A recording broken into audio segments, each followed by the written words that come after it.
I'm just letting him. I just was letting people show up and letting the meme Taj run for a couple minutes. I don't know. Some people start the stream right away. Some people wait a little while. Uh, it doesn't always just show up in people's inboxes right away. So let me just share this on my various platforms. Okay. Was just adding in some more memes, which is all good.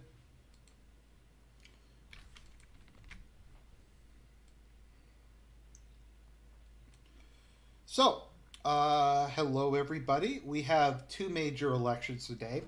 I actually hadn't realized the second one um, that we were having today, but the Thai election also happens to be today. So, we're going to hopefully take a look at both of these. Let's see here.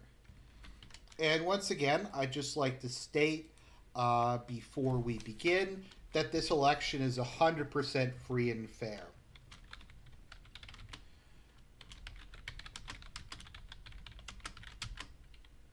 History of Turkish and Thai. Okay. So maybe we'll do something a little radical and we'll start off by taking a look at the Thai election. Oh, right. Okay, let me just. Okay, there we go. Start off by taking a look at the Thai election. So, Thailand has gone through a number of different coups and governments over the last couple of years. From my understanding, there is like a populist party who is backed by the United States who keeps winning elections and threatening to completely like destroy Thai society. Then the army steps in and overthrows them. Then they try to bring back democracy. Then the U.S. backed party comes in again, and then the Thai government overthrows them, and sorry, the Thai military overthrows them. And this has more or less just been a off and on again thing for the last couple of decades. Now, if we look at the people who are behind this, the pro military parties are going to get destroyed in this, which is good because we can't allow people to vote for whatever they want to vote for. Okay, so Thai. If you look at the pro democracy forces, I think they're all led by like billionaires. They're like U.S. backed billionaires who want to destroy the monarchy. Okay, so is this what the results were? Okay, let's take a look. Are these results in yet?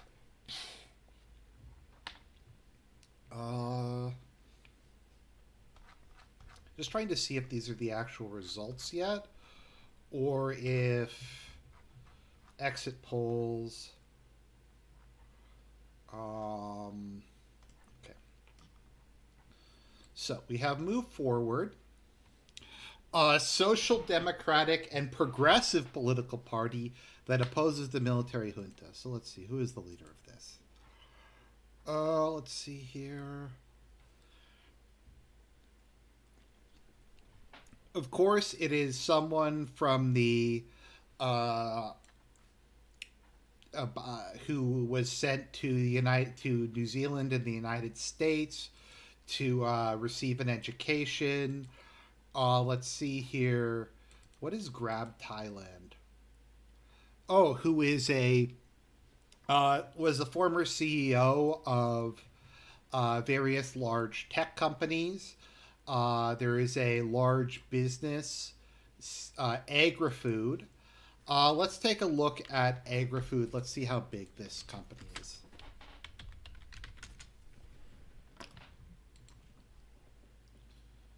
Okay.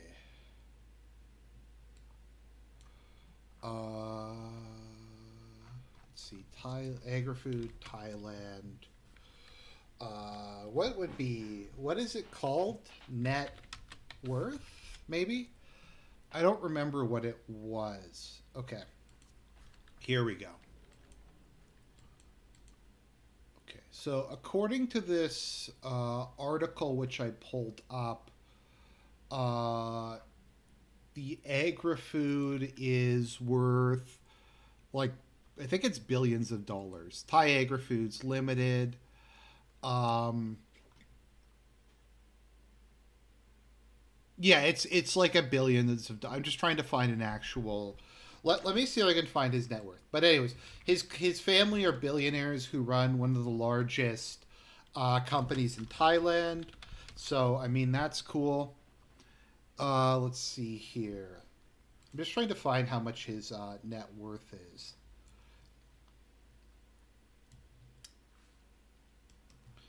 Uh, yeah, so really wealthy guy, political career, future forward party, discussed the five button theory. Let's see, personal life. They have one daughter. Named one of Thailand's most eligible bachelors. That's cool. Okay, so that's the one. Let's see here. Where let me see. I'm pretty sure both of these are backed by the National Endowment for Democracy. I'll have to take a look at that in a second. Let's see here. Okay, right. So that's one. Then we have Futai, which keeps getting shut down in various forms. Let's see here. Okay, I'm trying to find personal life, political career. I'm just trying to find it because I do think, from my understanding, I think that they are all like super, um, like wealthy. But yeah, so they're like cosmetol. They're like billionaires. Net.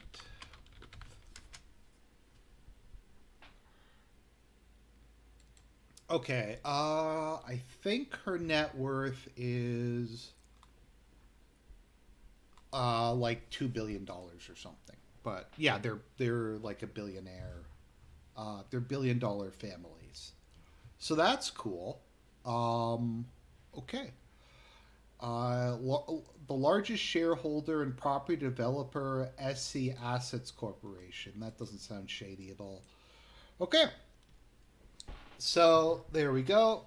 Um, and they keep coming back with this. So let me take a look if we have National Endowment. National Endowment for Democracy Pi election.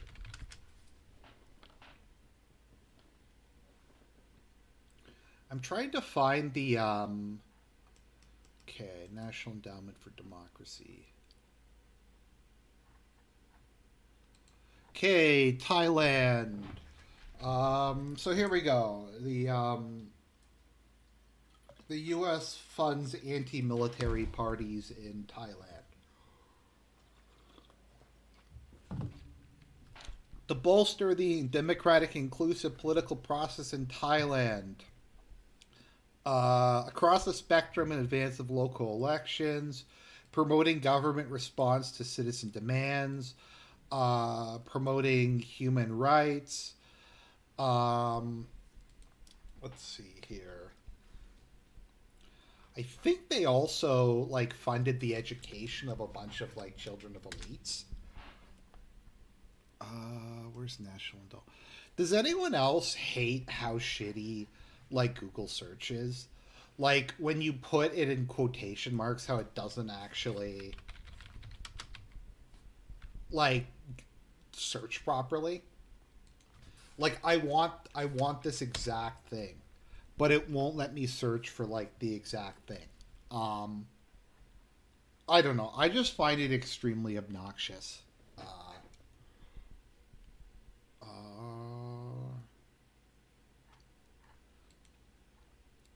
Wait, populism takes center stage. I thought populism was bad. We were told bad, like it was bad for years. Okay, so I guess it's good now. Brave. Well, this is DuckDuckGo. Let me see. Okay.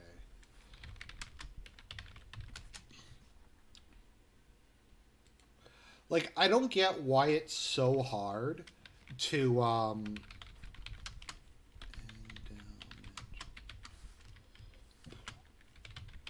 just have it so that it searches for the exact term. Okay, here we go. Global conspiracy against the Thai. I'm pretty sure Thailand had like a colored revolution, which led to the current military coup. Let's see here.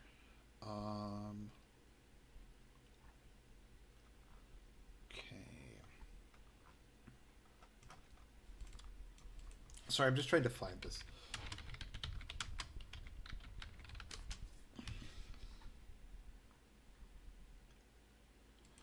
Okay.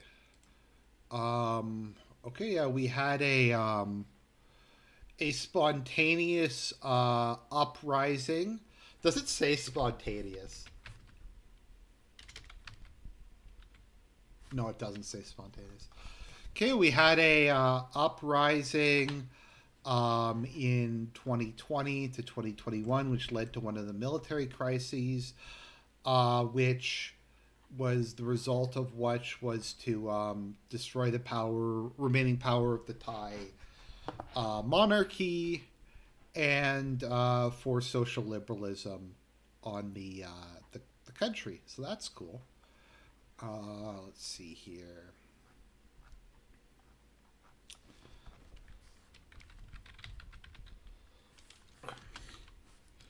And I'm pretty sure this was backed by the National Endowment for Democracy. I'm just going to say, oh, okay, we have the LGBTQ flag up and running, and yeah, a conspiracy theory accusing foreigners, including the United States government and American organizations, such as leading the U.S.-backed issue to what? Okay, so it's a conspiracy theory, but literally it's on the National Endowment for Democracy's website. Like, what? I guess it's a conspiracy that it's on their website. Okay.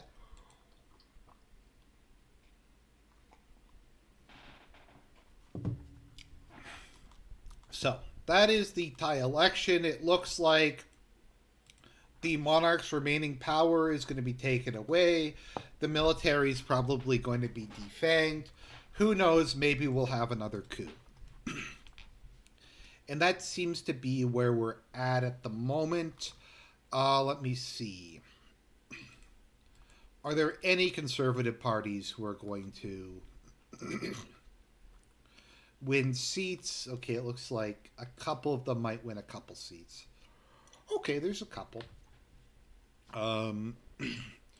But it looks like the not Western backed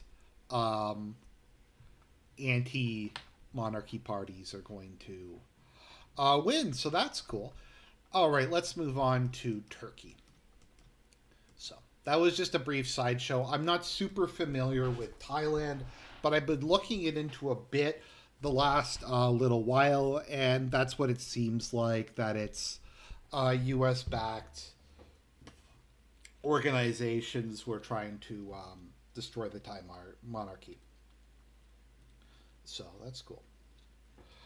Because every country has to have the same form of government. Okay, so Turkish election results. Okay, so far, 47% of the vote has been counted, and Erdogan is currently at 52%. Now, I'm gonna see if I can find a map that shows where it is, because that would actually be helpful. Because in Turkey, it varies a lot, support based on the part of the country you're in. Um, okay, mood darkens at AK Party HQ as state news agency reports Erdogan's tally slipping below 50%. Erdogan's vote dropped to 49.9. So let's see here.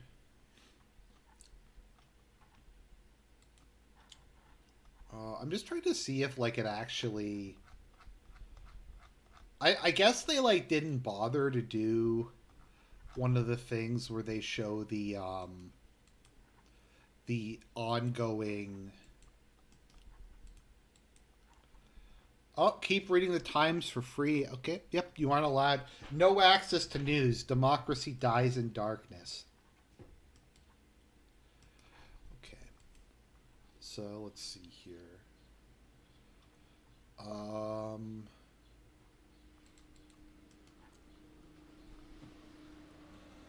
okay, Erdogan ahead is nearly 90% of votes cast. So is it 90% of votes or like 50% of votes? I don't even know. Um, this is why Turkish elections can't be rigged. Okay, let's see here. Okay, I'm just trying to. We're going to try to bring some balance to this. We're going to try and bring some balance to this. Okay, so let's talk about let's do some background. 91% have been processed. What is it at the moment? I can't. Okay.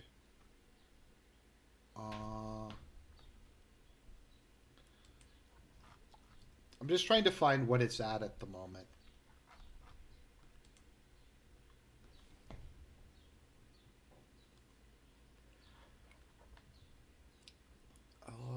Let's see here. Barred from reporting results until 6:30. I'm just trying to find this. Erdogan 50.01%. That would be fucking amazing if he won by like 0.1%. Like, see, that's if you want to have an election with no ethics in video game journalism, that's how you do it. You have yourself win by like 0.5%. Because it's like whenever you have these elections and the person wins by like 90% or 100% or like whatever, that's just too obvious that there was no ethics in video game journalism. But you have to be careful in how much you win these elections by. Okay, so that's one poll I've seen. This one here is from a little while back. Okay, let me see here. It's very Oh no, this is 4 hours ago. What am I looking at? Wait a minute. 90% were counted. Fuck, this is confusing. Okay, let's see what Al Jazeera has to say. Okay, whatever. Block. Okay. So according to Al Jazeera, which we're just going to go with because they're the only one who seems to have the live one, Erdogan is at 49.9%. He really has to get out there and get some people to post some reviews to Metacritic at the last minute to get him over that hump. We haven't seen this yet. I mean, part of the thing is I don't know where the votes are coming from at the moment because that matters a lot. Because Erdogan gets all of his support, I believe, from yeah. So like the inland of Turkey, which is where most votes for Erdogan. So I don't know if the votes have all come in from the West Coast, then he'll probably win with a majority. If we'll have to see if it's exhausted or not. So okay, so it looks like that's gonna take a little while to finish. So let's talk a bit about the Turkish election. So I have actually been doing some research on this. So Turkey has a long sordid history when it comes to democracy. It was established as something of a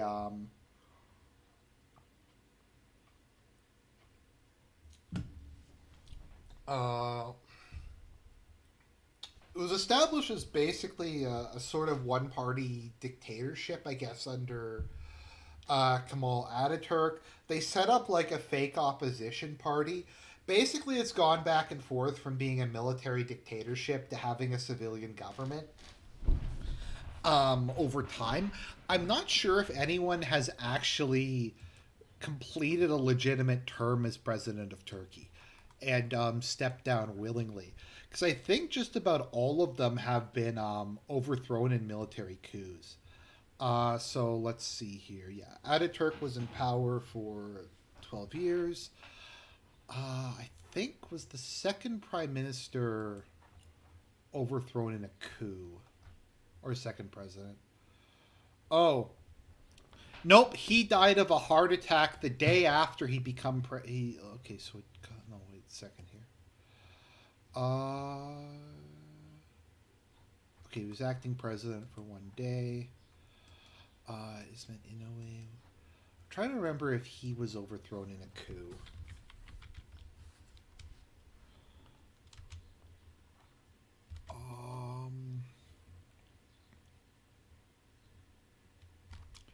Yeah, he was overthrown in a coup. The third president, I think was he also overthrown in a coup? Yes, he was overthrown, incarcerated in the 1960 coup d'état. Um, okay, you had the military dictatorship. Well, that military dictatorship, I think the army put up a couple of their own guys who had like were fake civilian leaders for a while. But Erdogan, I think, is really like one of the first. I don't know. Turkey is really confusing when it comes to the who's actually in power. I'm pretty sure the True Path Party got overthrown in a. Okay, let's see here. Where is the coups in Turkey? Military coups in Turkey. So Turkey has had, let's see here, one, two, three, four, 5, 6. I thought that there was one in the 1950s or 1940s that also happened. Right, there was the failed 2016 coup. Yeah, so they basically have coups on a pretty regular basis. So why is that? What is the case? Let's talk a bit about the founding of the Republic of Turkey. So in the aftermath of World War One, okay, so the late Ottoman Empire was known as the sick man of Europe because of what just a disaster it was in general. The country had failed to modernize. It was declining very rapidly. It had suffered a number of humiliating defeats at the hands of the Habsburgs and Russia, and more of its territory was being taken away, either by said foreign powers or was becoming independent with the help of said foreign powers or the British. You had the loss of Greece, the loss of Bulgaria, the loss of Serbia. Just the various parts of the country were falling apart. Russia took Crimea. Russia continued to advance through the Caucasus. And as a result of the failure to modernize, you had the Young Turk coup, and the Young Turks took power. So let's see here. They would later go on to found a. I like how that's what the first thing that comes up is that it's not the Young Turks from like Turkey. So they named themselves after the. Let's see here. Where's the yeah? Okay, so the Young Turks took over during the end of the Ottoman Empire. If you look at like the ideology of the Young Turks, I think there was one who was like pan-Islam.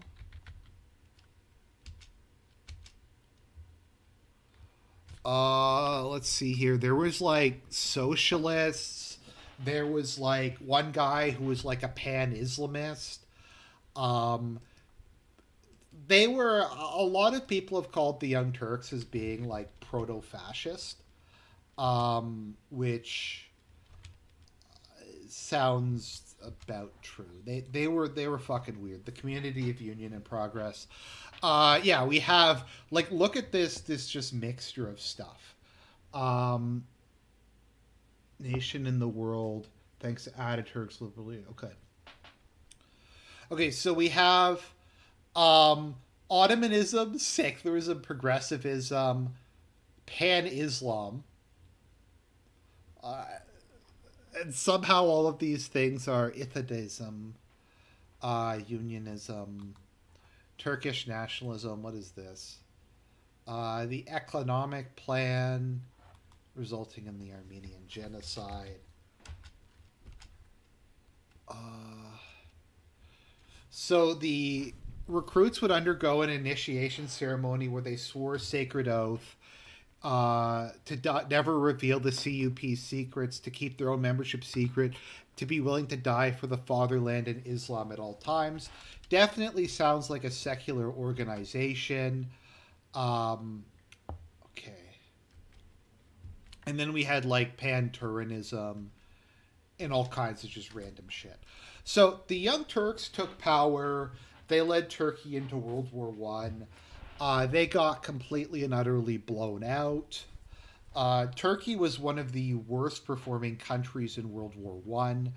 I'd say the only country that performed worse than Turkey is probably Austro. No, no, the worst performing country in World War One is Italy, then Austro-Hungary, then probably Turkey. In Turkey's defense, though, it's not like they had very much to deal with. So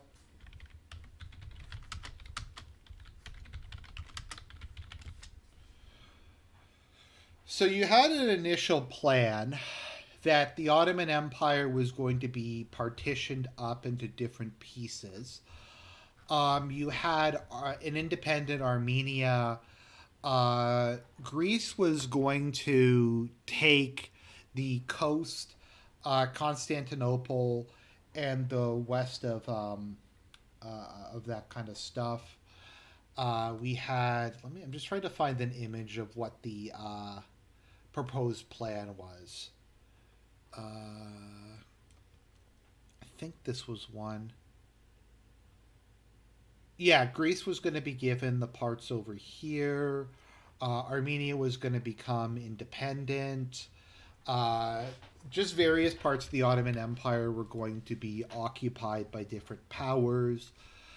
Uh, well, it's pretty confusing, but from my understanding, the Ottoman government was trying to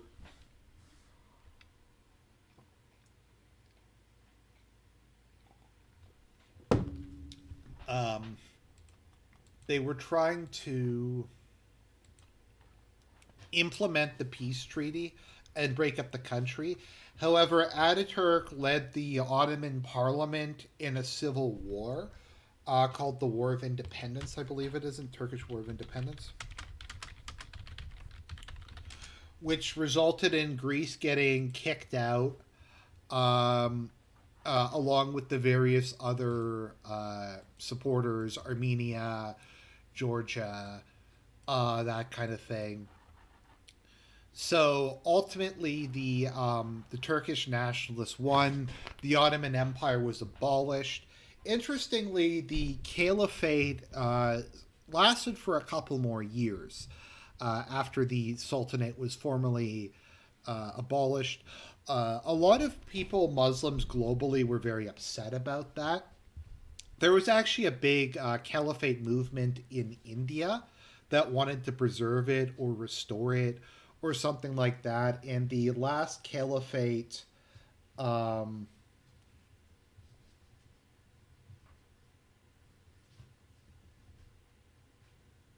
had to beat the Central Powers land at least 5 times more troops. What is? I'm just trying to see Romania.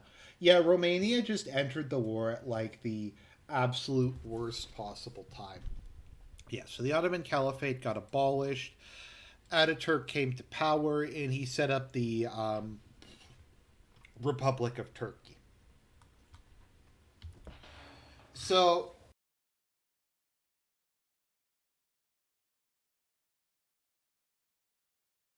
Ottoman Caliphate. Where is the Caliphate movement? I'm just trying to find it because there was one. There was like a big movement in India. I'm pretty sure. Yeah, Caliphate movement. Yeah, a political campaign launched in British India over British policy against Turkey and the dismemberment of Turkey after World War One by Allied forces. Some of whom were seeking to restore the Caliph of the Ottoman Empire. Uh, so keep in mind the Caliph is somewhat equivalent to the Pope. Not exactly, but it's the closest equivalent we have. For that matter, I think to understand the Japanese emperor, he's probably more analogous to the Pope than to like Tsar Nicholas or an actual secular ruler. He is the absolute spiritual head of Japan. He very rarely wields any kind of temporal power. Yeah, so I think that's one of the things that led to the Muslim League and the Pakistan movement was a lot of Muslims were very upset over the abolishment of the caliphate. The last caliph actually lived in exile in France, in abject poverty for some of his life. He eventually, his daughter married like the Sultan of Mysore's son or something, and then he got a decent pension. But it is pretty sad. And I mean, I kind of feel conflicted about this whole thing because I mean, on one hand, as a Christian, um,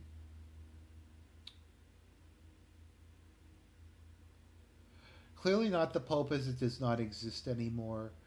Yes, I understand that it doesn't exist. I'm saying while the Caliph existed, the closest equivalent was the was to the Pope.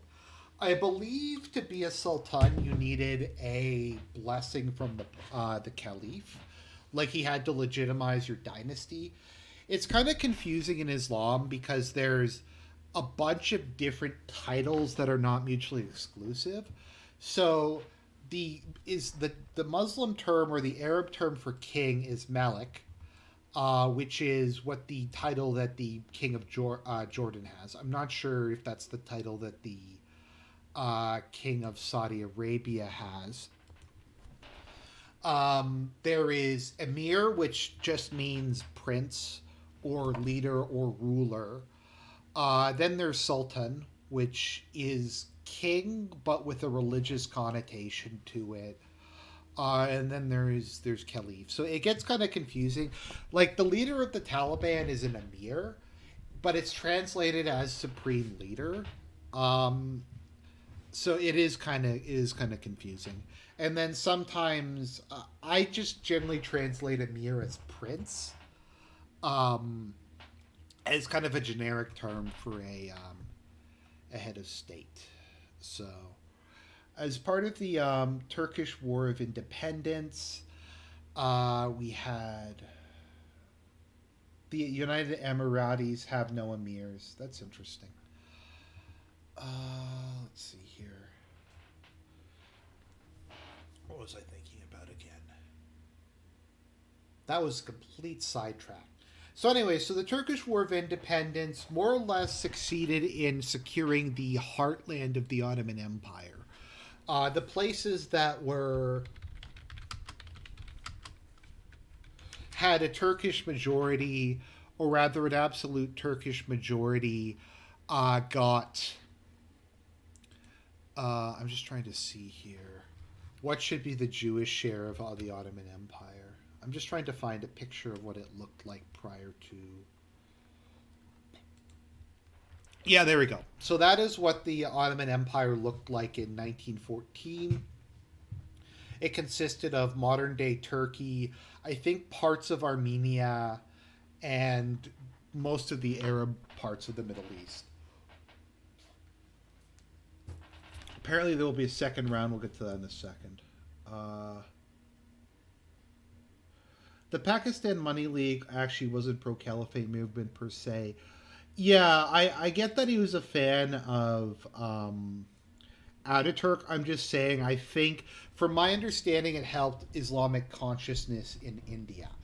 As Constantine points out, there was also significant population exchanges wherein the Greeks who lived in Western Anatolia were expelled. The Turks that lived on the mainland were expelled. There was also the Armenian genocide, the Kurdish genocide, the Assyrian genocide, and all the other genocides that the Ottoman Empire had, which led to Turkey becoming a much more homogenous country. Under Ataturk, basically everything was secularized and was replaced by Turkish nationalism. Turkey, since the Young Turks, but especially since Erdogan, has been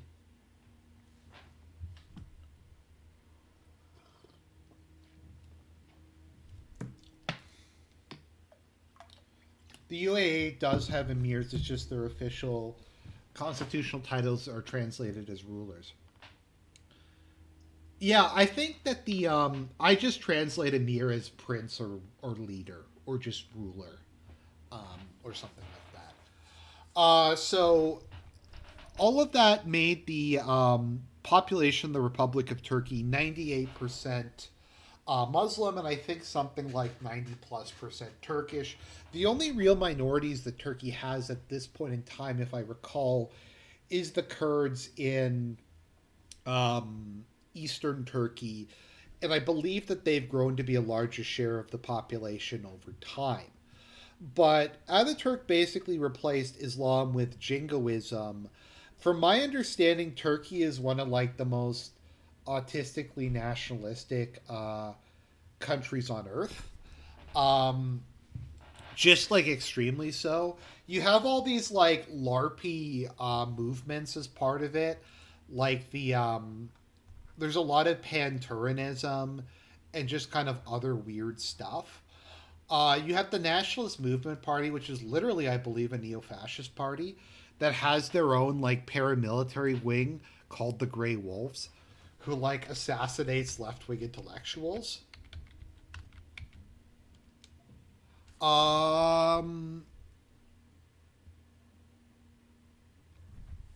yeah, okay, so they attempted to assassinate John Paul II. Apparently, there is 4% of the electorate who supports them. Yeah, so the far right Nationalist Party has a paramilitary group, an active paramilitary group, who is currently in a coalition with Erdogan's party. Let's see here. Plus all the Turkified Armenian Greeks. I'm not. The Turkish ethnicity. I do kind of wonder what percentage European, or I guess kind of Near Eastern Turks are. I would not be surprised if Turks are like 60 to 70% Armenian, Greek, Assyrian, that kind of genetic mixture. Attack the furries because they mistook them for gray wolves. Yeah, so okay, I'm just kind of getting off topic here.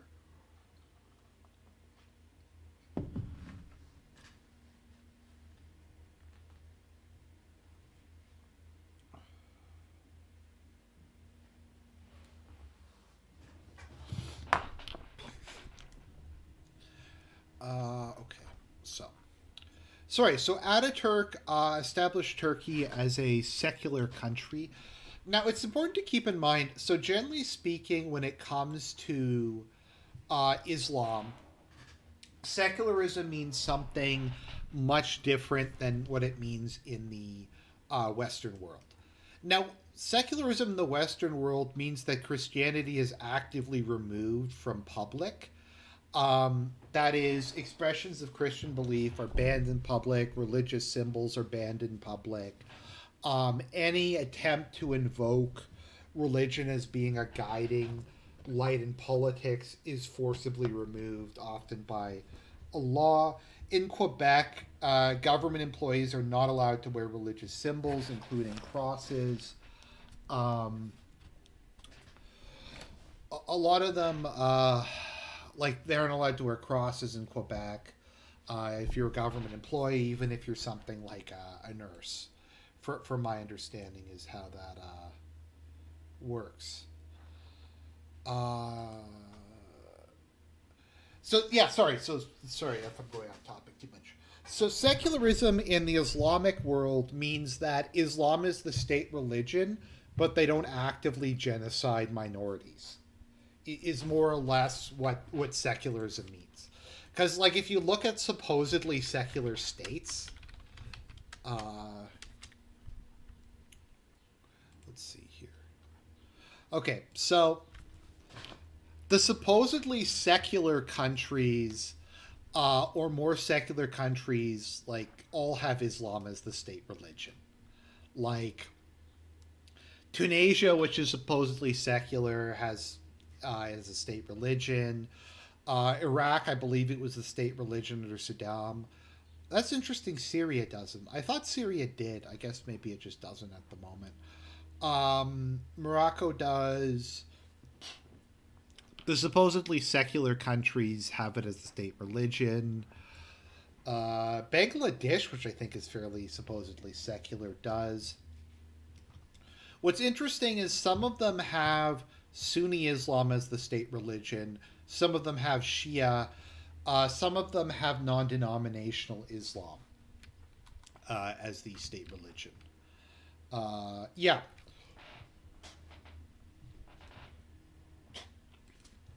Countries that are kind of on the periphery, like Pakistan, just have Islam. Their non-denominational Islam is a thing. I would imagine non-denominational Islam is basically just Sunni Islam, but less formalized. Looking at the state religions, yeah, a couple random islands have Christianity. Uh, Actually, it's interesting in Cambodia because when the Soviet Union fell, the Cambodian People's Party renamed itself to be uh, a conservative party, and as a conservative, like that is a monarchist party. So they went from being a communist party to restoring the monarchy, making Buddhism the state religion, and becoming fairly conservative, which I think is kind of a funny twist. In Greece, we still have Orthodoxy as the state religion. It's unfortunately the only Orthodox church country. State religion is kind of a bit misleading, though, as a lot of countries will have a de facto state religion. Like Russia, it's de facto Orthodox. Poland, it's de facto Catholicism. Turkey, it's de facto Islam. No, it looks like it's going to go to a runoff. It doesn't look like Erdogan is going to quite make it. Anyways, so the point of what I'm trying to get across is secularism means something completely different in the Islamic world. It just means that we aren't going to kill minorities. Islam is still the state religion. Okay, so that stuff happened. Now, within the context of Turkey, what I'm trying to get at is it was actually secularism. Ataturk attempted to ban most forms of traditional Turkish culture. Public displays of Islam were like banned. Women weren't allowed to wear headscarf. Fezzes were banned. There was an extremely like brutal crackdown on forms of Islamic expression. I think also in Turkey, the Islam is controlled by the state, and all imams are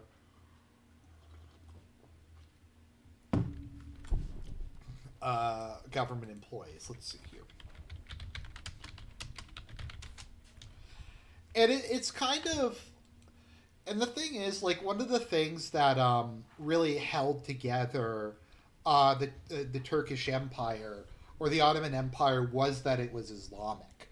Um, from my understanding, the Arabs actually weren't that unhappy under the Turkish rule by and large. The Arab revolt is somewhat overblown. Um, okay. Let's see here.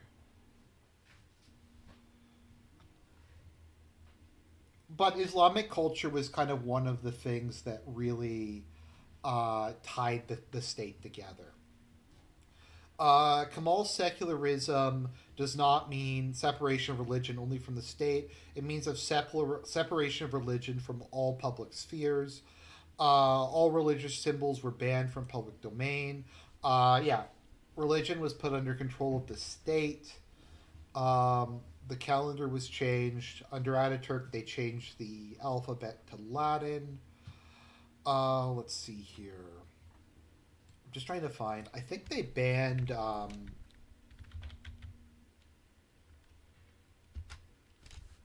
Yeah, headscarves were banned under. Yeah, banned the headscarves by women in the public sector, including teachers, lawyers, and parliamentarians, and other forms of Turkish. Uh, I guess you could say kind of traditional Turkish culture. So I was watching a documentary on it, and they were saying that like over the years, people have actually fled Turkey who are religious Muslims because they feel they're persecuted by the secular government, and more or less what tends to happen with. I'll get to the. Okay, I'll get back to the second Alexander Hamilton. Um, yeah, a lot of people have fled Turkey over the years because of it. Whenever the public votes for someone who wants to move the country in a more Islamic direction, or at least just kind of reduce the forced secularism, they get overthrown in a military coup. Erdogan was kind of unique because he was the first kind of Islamic president who actually stayed in power for a substantial amount of time, and he's moved Turkey in a much more conservative Islamic direction. Now, obviously, I don't think it's really. I don't think Erdogan's Turkey is really that Islamist. It seems like it's just that Turkey's gone from, and this is my opinion, people can correct me in the chat, from being like Quebec to just being like a normal Middle Eastern country like Jordan or Tunisia or Libya or Egypt, and that it's just kind of like Islam's become legal again and kind of the de facto state religion, but I don't think it's particularly uh, extreme. Um, I could be wrong. So Erdogan reversed all of that. Women were allowed to reverse, wear headscarves again. Public displays of religion were enabled. Let me see if I can find it. Population growth, Turkey. So part of the issue that happened in Turkey is, let's see here.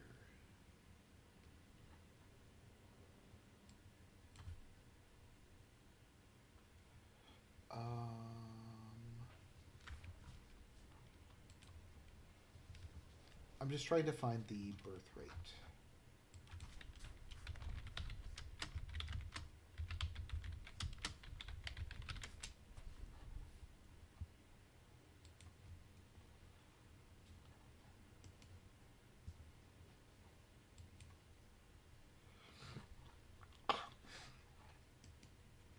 Okay, so it's changed a bit over time, but basically you have the same issue. And okay, so Serp has talked about this in the past.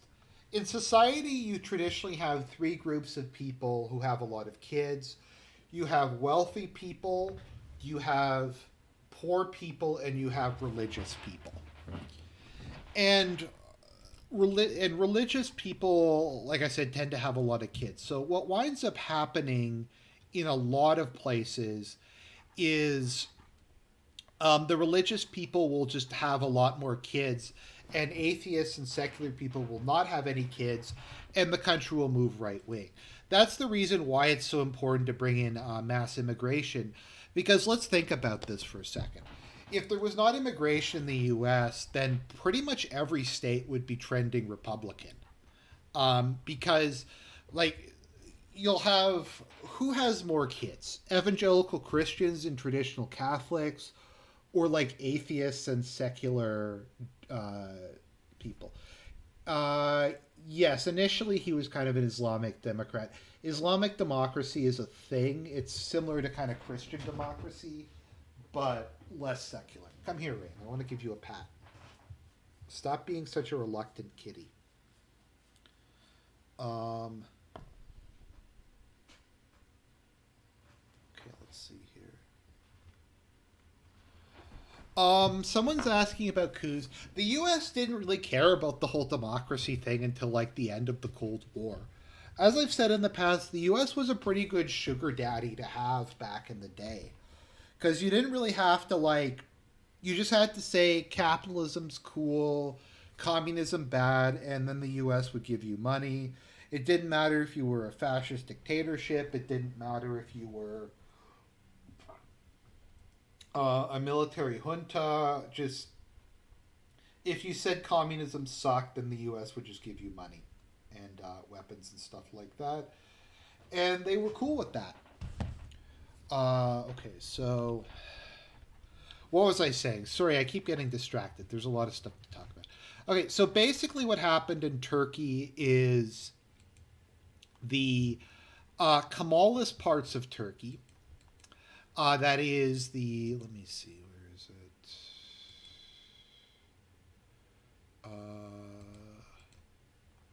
Okay, yeah.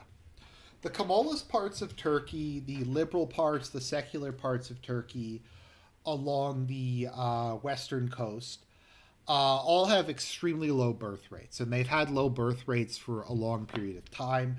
The conservative Turkish Muslim population has high birth rates, and over time it's shifted in that direction. Um, the heartland, the people who vote for Erdogan, uh, they've been growing, whereas the Turks in the West have been declining. Unlike America, although that kind of changed with the Turkish, um, with all the immigrants from, I guess, the refugees from the Syrian civil war. But there's a demographic change in Turkey wherein the people, yeah, here's a good example of it. It's a bit lower today, but you can pretty clearly see, if we compare the two, that the parts of Turkey that Erdogan wins in have a higher birth rate than the parts of Turkey that the left wing parties win in. Unfortunately, the Kurdish parts have the highest. Um, Somebody is saying that Constantine is saying Erdogan has also moved his ruralite supporters into the cities.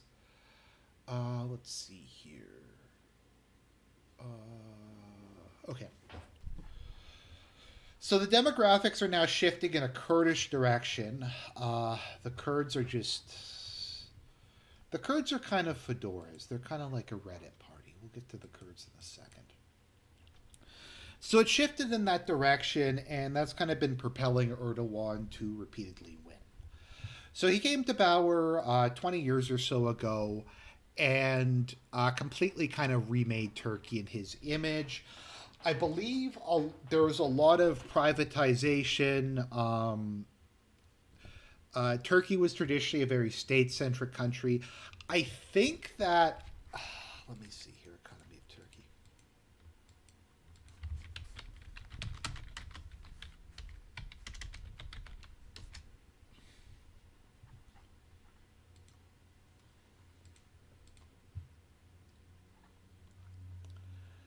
Oh, let's see here.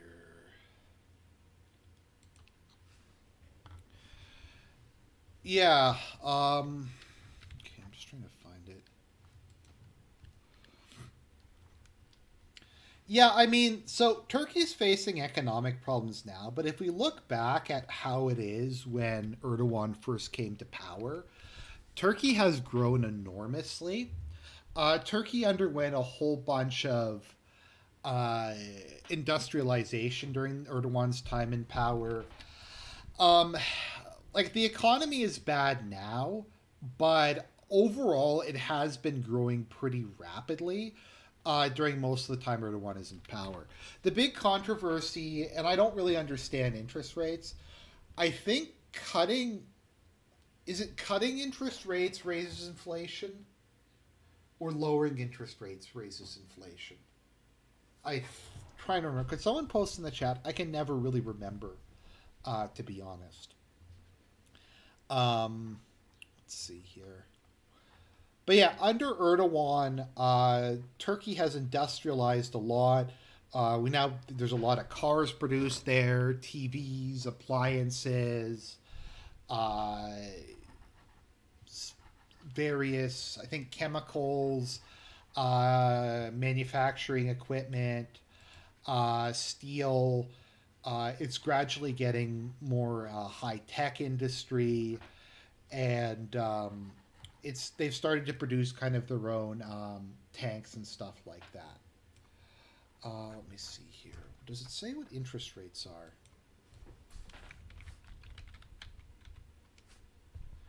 Okay.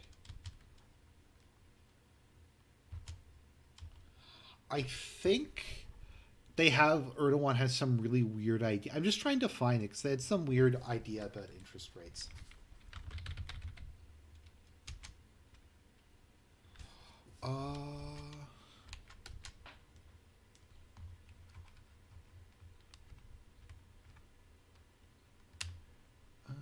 Fight for the Kurds.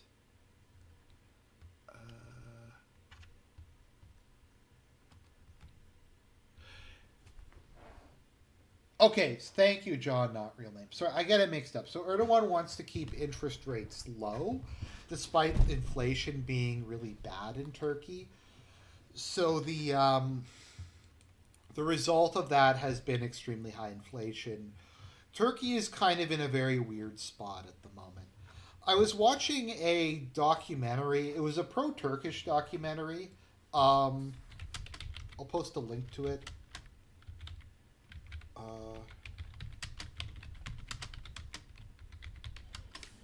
Called Turkish Economy, The Untold Story, which is made by some Albanian guy, uh, which talks about the development of the economy under Erdogan. So there was a lot of borrowing, there was a lot of general changes to the economic situation. There was a lot of deals that were cut with Russia and Azerbaijan to provide low cost gas. At the same time, though, Turkey has had a debilitating inflation rate over the last decade or so. In 2022, saw the inflation rate at 64%, and it is still at 50%. And it goes up a lot year to year. I think Turkey also has one of the lowest savings rates of any country in the world. I think there's also, let me see here.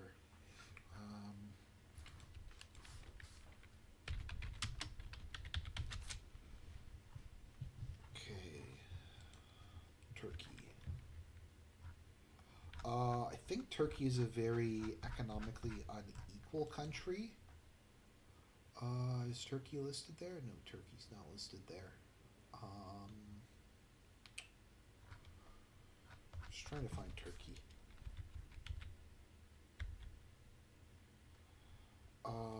Okay, Turkey is the highest of a developed country. Okay, that makes sense. So so it's kind of like a best of times, worst of times thing. In terms of like actual infrastructure, stuff like factories, stuff like transit, technology, buildings, stuff like that, Turkey has become a lot more developed. However, this has also seen mass inflation. So it's kind of like I said, a best of times, worst of times situation in Turkey. Another part of this, to be fair to Erdogan, he has had to deal with a lot of stuff. Um, in the last couple of years, you had the Syrian civil war. You had the mass number. I think there's like 4 million or so Syrian refugees in Turkey.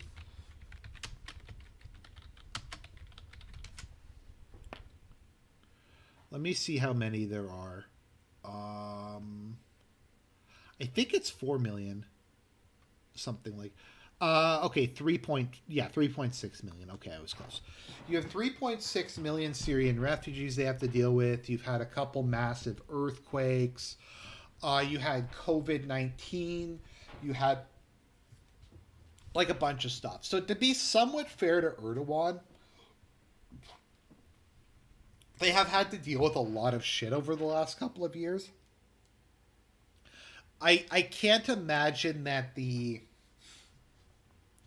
I can't imagine that the Russo-Ukraine war um, has been helping things much. It's yeah. We can talk about that some other point in time. So, as kind of just a brief update to the Ukrainian cinematic universe, what the EU is attempting to do. So, what wound up happening is the EU banned energy imports from Russia, and then the U.S. or somebody, 5 men in a yacht blew up the Nord Stream pipeline. We still have no idea who actually did it. Apparently, no one cares that like a pipeline got blown up. Um, so what wound up happening is they needed to get oil somehow because where else is the EU going to get oil? So the goal was they started importing a lot of oil from India. So these are random made up numbers. So they went from importing 100 million barrels of oil a year from Russia to importing a similar number of barrels of oil from India and some other like third party countries. And it's really weird how India and like these countries that didn't have oil now suddenly have a whole bunch of oil, and that they're able to export it and sell it to Europe. Let's see here, Russia exporting oil.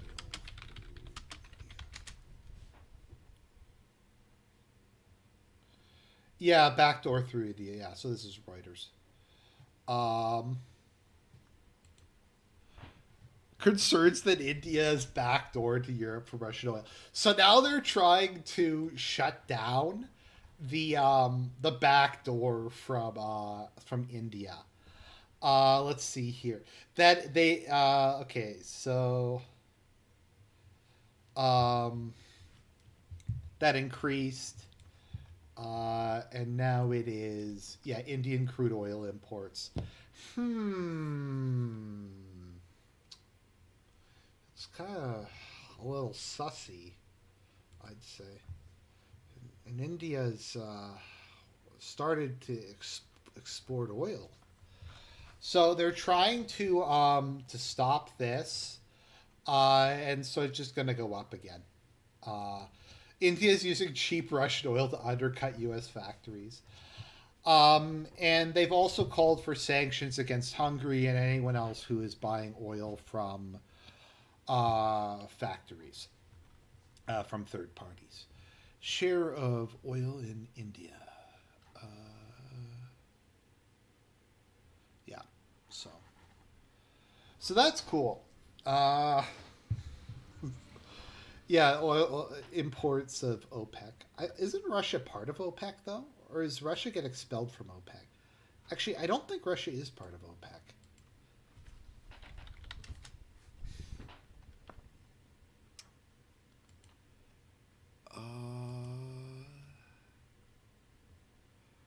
Russia is a part of OPEC plus, whatever that means.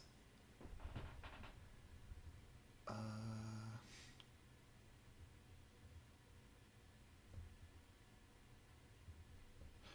so I imagine that's hurting Turkey too. I think they've like threatened to sanction Turkey.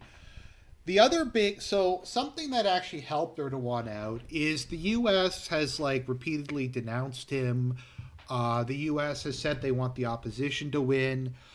Their reasoning is we can't allow, like, if somebody wins an election legitimately, like 4 times in a row, who isn't FDR, then that's a sign a country isn't a democracy.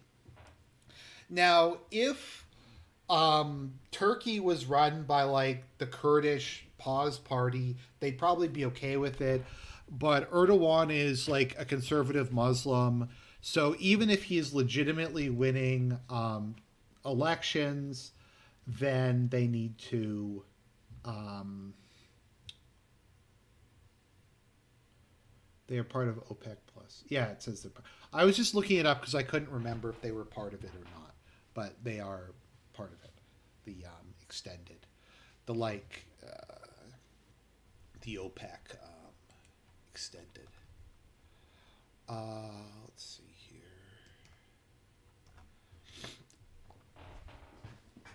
Let me see. What was it the EU said about China?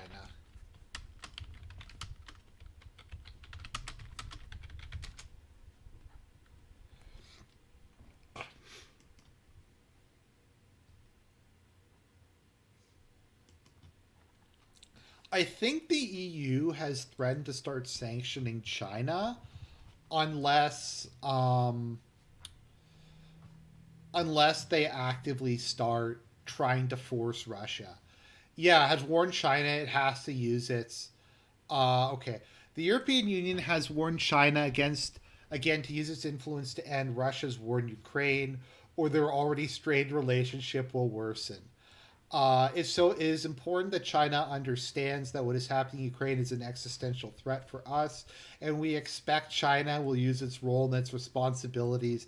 If this is not the case, our relationship will not be good. So they're basically like saying to China, "Look, China, you have no interest in Ukraine. You have no interest in this other stuff. But if you don't start doing it, that then we're going to have to start. They're going to have to start sanctioning you because you're not getting involved in it." I don't know. The whole thing is just really fake and Giesler, the claim that they're not at war with Russia and that kind of thing. But anyway, so back to this. So I think Russo Turkish relations are kind of, I think they're better than they have been in a while. One of the big, I'm sorry for jumping around so much, but this whole thing is really like complicated and confusing. So the U.S. Basically told Erdogan to go fuck himself. That we can't allow like him to keep winning election after election. He has to step down. We have to. The Turkish people can't be allowed to vote for that. They can't be allowed to vote for a strong president and stuff like that. So I'm pretty sure that the U.S. government. I'm kind of surprised that there hasn't been a colored revolution yet in Turkey. I expect one extremely soon. Maybe that will happen after this election. There will be a colored revolution. Uh,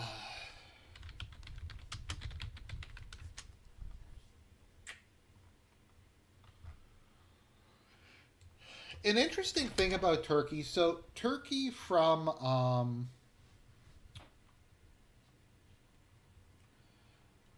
I'll get to. Well, I'll talk about that in a second. I just wanted to talk a bit about this, the current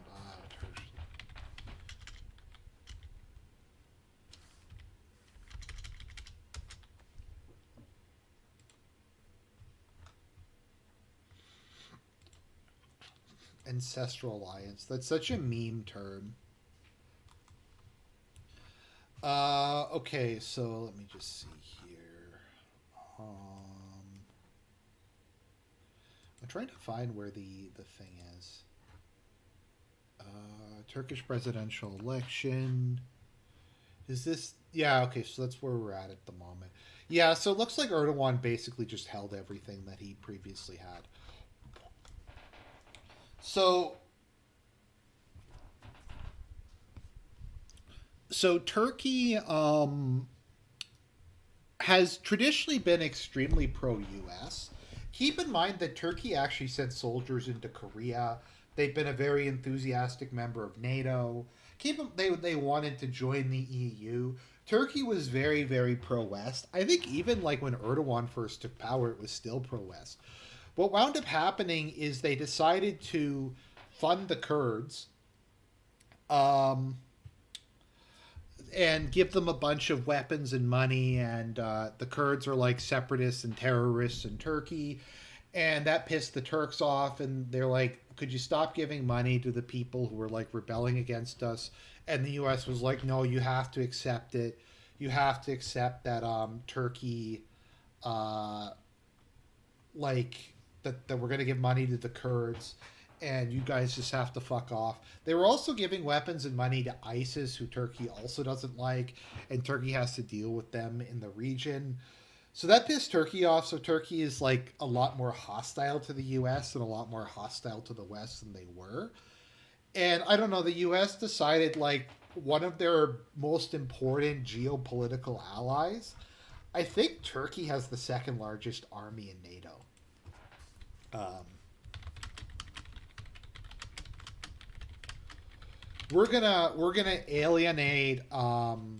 we're gonna alienate Turkey, so that we can have be bet BFFs with the Kurds. So Turkey has the where is Turkey? The 16th largest army. Yes, they have the second largest army in NATO. Um, in terms of active military, they are the 11th largest army. So they are like, yeah. They were traditionally, also, they were anti Russia and anti communist. So they just decided that we're going to alienate them and give money to the, yeah, that's cool. All right. So that is Turkey. So they decided to alienate them. Let's see here. Let me see.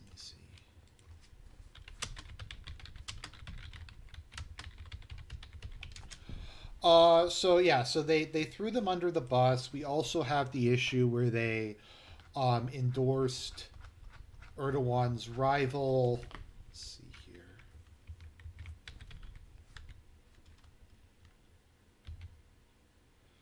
I'm just trying to find it.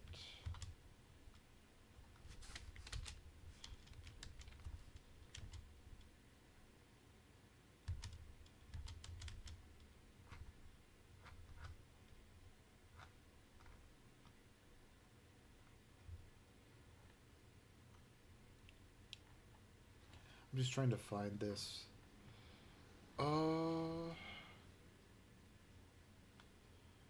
Let's see here.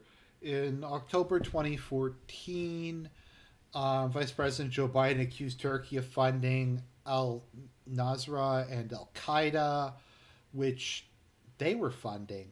Biden has to apologize, which he did. Let's see here. The American forces in Syria openly aligned with. Okay, let me see here. Uh, 1 year of anniversary. John McCain said the red line. United States command approached the Turkish forces. Turkish-U.S. relations began to showing signs of deterioration, particularly over the handling of the uh, Kurdish question.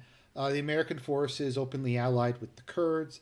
The Kurds criticized Turkey for its alleged support of some other group, especially since there was a Kurdish rebellion in southern Turkey. So yeah, the Turks were not happy about that. Uh, that some of the Kurds that the U.S. armed happened to go into the Turkey and started blowing stuff up. So they were not happy about that. They were not. They were not happy about that at all. Uh, I mean, once again, like let me see, what's the population of Turkey? So that pissed people off, and that helped out Erdogan. The Turks are an incredibly nationalistic, proud people, and having the like the U.S. basically try to tell them what to do didn't help. And I've said this a lot of times. Like I think the single worst thing about the modern United States is that it's led by radical ideologues who are just kind of retarded. Like there are a lot of like traditional US allies who they've just completely alienated by demanding that they become like democracies and they become like ultra liberal.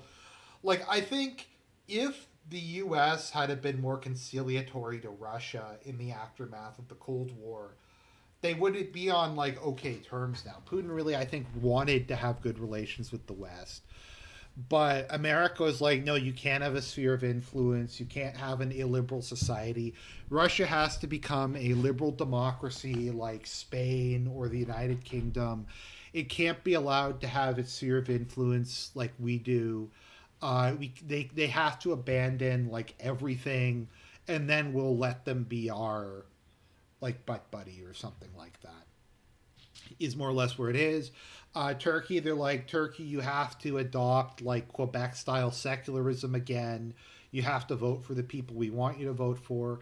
I know they've said that about Hungary. They've started talking about um, like going after Hungary now because Hungary is not a democratic society because uh,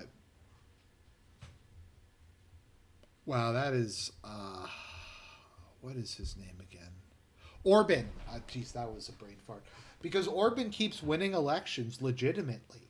And we can't allow the people of Hungary to keep voting for a right wing nationalistic party who doesn't do what we tell them to do. Um, we can't allow Poland to keep doing that either. We have to keep just. I'm kind of wondering when the U.S. is going to alienate Japan because from my understanding they've started they do fund like the BLT BBQ movement in Japan and promote it. So I wonder when like the US is going to start like trying to force Japan to accept mass immigration and say like we have to um Japan has to like legalize gay marriage, it has to accept mass immigration. The Liberal Democratic Party has to dissolve itself. Japan has to. I don't know what else they're going to force Japan to do. And just basically force Japan to completely cut, sell out all their principles, and just do whatever the U.S. tells them to do. And I feel like some of the Japanese, like conservatives or right wing forces, are not going to allow that to happen. I'm surprised South Korea. I'm sure that's going to happen in South Korea now that that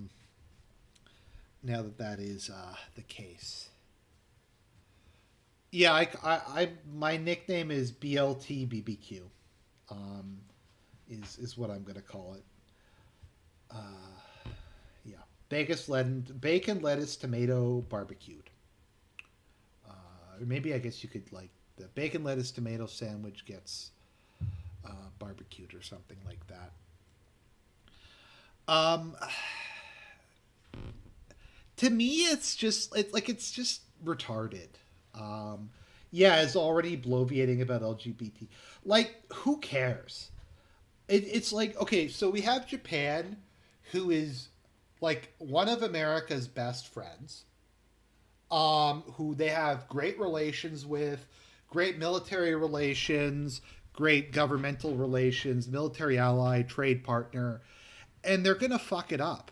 Like they fucked it up with Turkey. Like they're fucking up um, on stuff like that.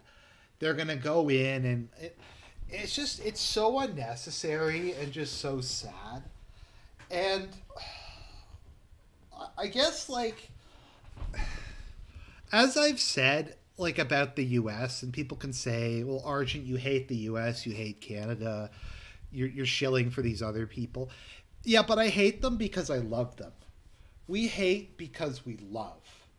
Um because I love what America used to be, I love what Canada used to be, and seeing it in its current state is really sad. Like whenever I read something about 19th century America, and stuff like that, and what Canada used to be like pre Trudeau. I do feel a lot of nostalgia for it. I do feel a lot of nostalgia for like the Victorian era, or even just pre 1940s. I mean, it's sad. Um, it's kind of sad what like, particularly the UK. Like the UK has gotten like comparatively the worst out of all of these.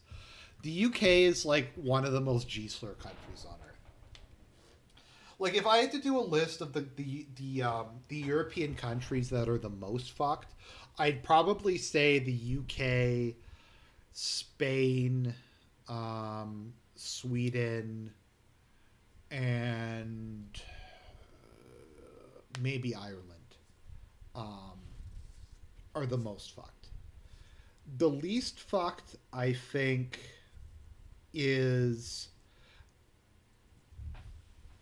one of the weird things about Japan is the far right in Japan is pro gay marriage because they view homophobia as something as a nefarious Western influence, which is interesting. Um, so I guess you could say they're more like the far right in the United States than like the far right in I don't know somewhere else in the world. Uh so but it's like I said this in the recent video about the coronation. I don't want to leave Canada because Canada's my home. It's where I grew up. Now, granted, I've moved from Ontario to Manitoba, but so I don't- like I'm not living in like the place I grew up in, but I'm still in Canada. It's still like my home, and I kind of don't want to have to move to like the to a red state, like to move to Montana or Utah or Texas or something with the god awful climate. I don't know. It's just yeah.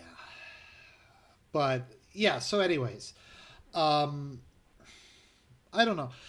Maybe to kind of get into this. So, what is my opinion on the election? Who was I hoping to win? Erdogan. Here's how I'll put Erdogan.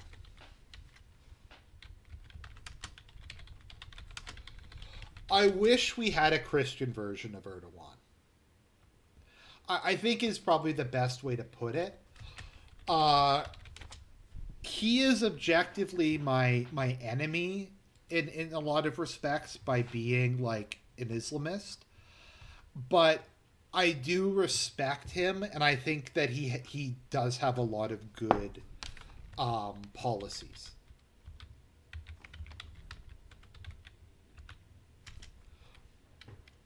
I think he has a lot of good. He had a lot of good policies. Um,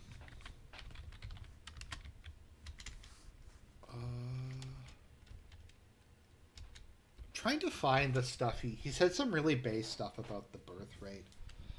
Uh, premiership.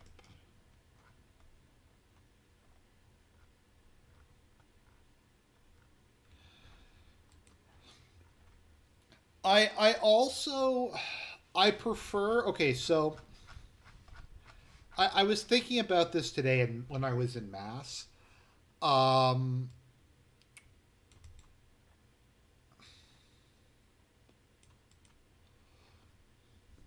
okay, in 2016, here we go. Here's some base stuff.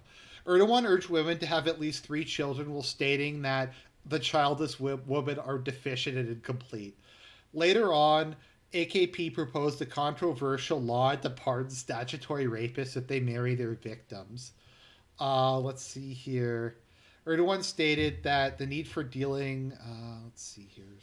For rapists who marry their victims. Uh,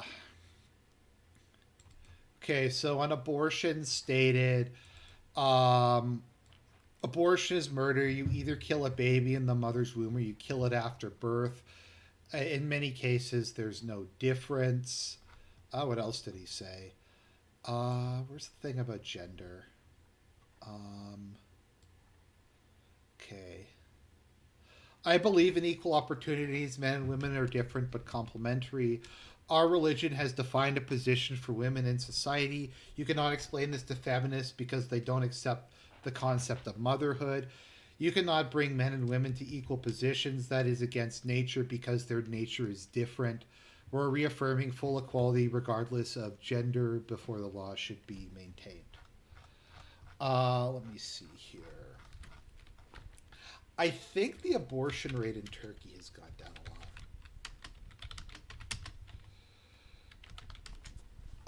I find that the Turkish Islamists are a bit more like right wing Christians in the U.S. than some of the uh, Muslims in like some other countries. Let's see here. I'm trying to find it because I think like where it is.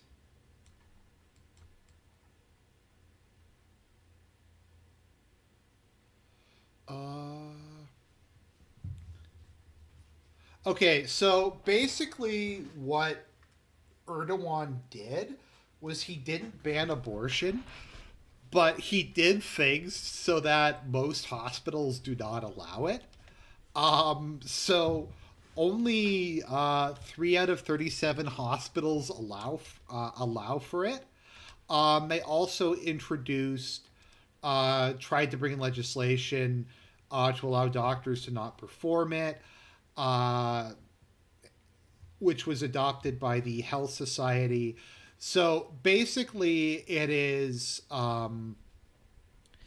not illegal, but in practice, it's dramatically limited. Um, so I think Erdogan is like, I wish we had a Christian leader like him. Let's see here. Is that Turkey? I'm trying to find where Turkey is. Uh,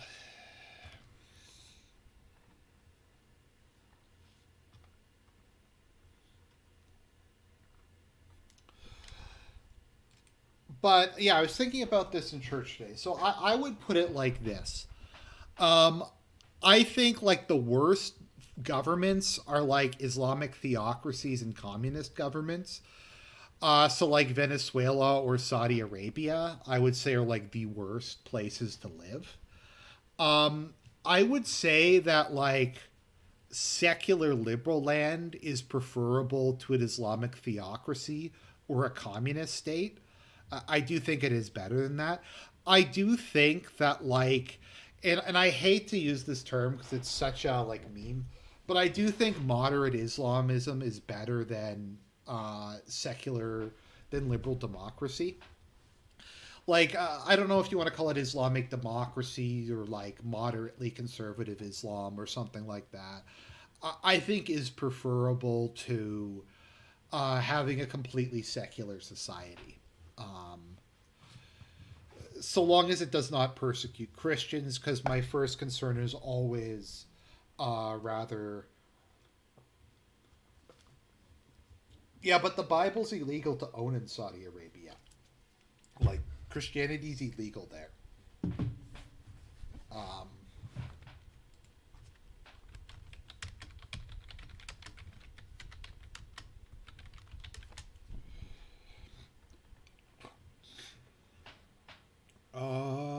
let's see here. I thought it was illegal. Maybe I'm wrong. Um, Bibles must not be displayed in public. I think they kill people who convert to Christianity. Okay, it's allowed for personal use. Okay, so it's not quite as bad as I thought it was. Um, okay.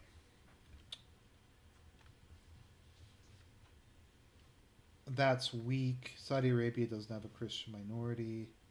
I've met a Christian Saudi Arabia. It isn't. Okay, so maybe it is. Okay, so I don't know. Um, I'm not a big fan of like I don't know. Like Afghanistan under the Taliban had a lot of shitty elements to it. I think a lot of people in these circles, because of how G-slur the U.S. is and how shitty the government is that they imposed on it, I think people forget a lot of like the meme crappy shit that the Taliban did the last time they were in power. So I personally prefer like liberal democracy to Islamic theocracy.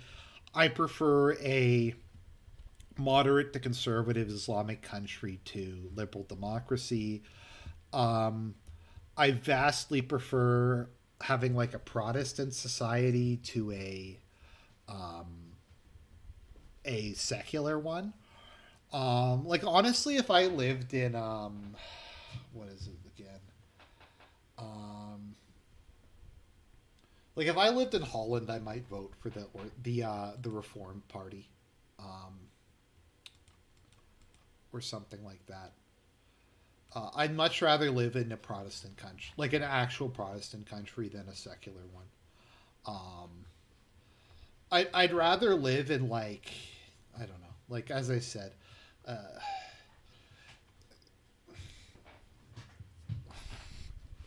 the problem with the thing that's so bad about Western Muslims is that they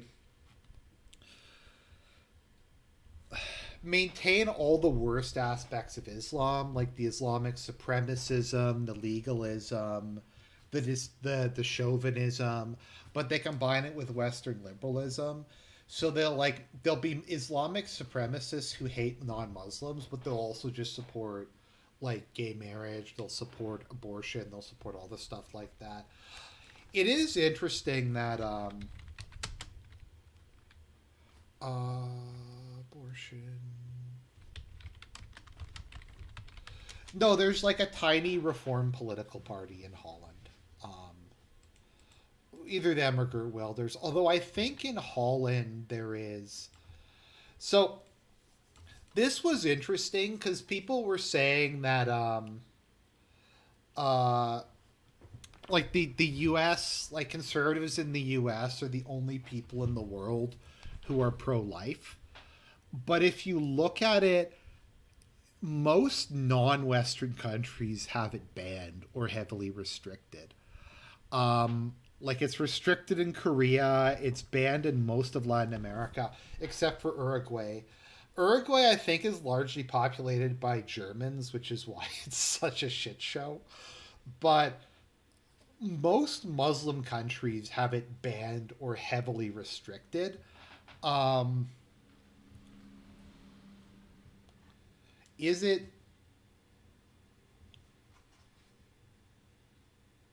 is it okay? Let me see abortion in Iran.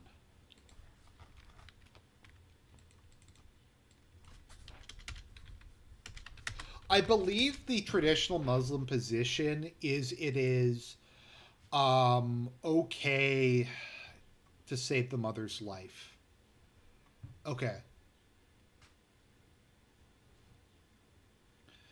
Okay, so it is. I think it's also important to note.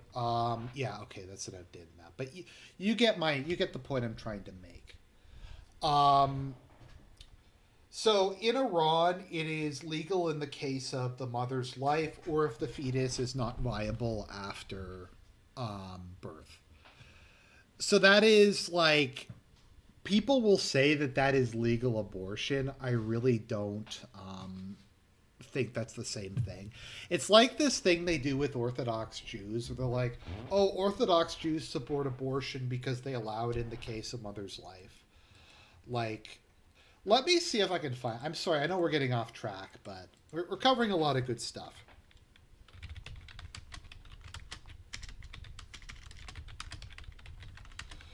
The whole thing is like complete bullshit. Let me see if I can find it.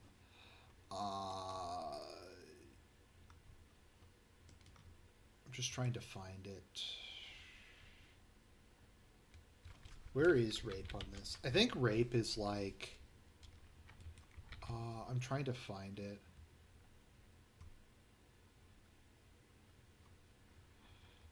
Because there's a huge article that was done. Yeah, so 96% of abortion is elective. Like 1.3% is because the baby like has Down syndrome or something. Um, yeah, like mother's life is not yeah, it is. I mean, that's basically so Catholics call it something slightly different, and there's like double effect, or there's some way to get around it. But like functionally, the Catholic position is mother's life. Um, I don't know if there's a case. There actually are cases where it's not double effect, but it's needed to save the mother's life. I think that maybe is like 1 in 10 million or something like that. So yeah. But it is like the whole thing is complete bullshit. Like even if you were to give it in the yeah, 0.5%. I've seen it lower than that. Like the actual cases that are used to justify 100% of cases is like 0.5%.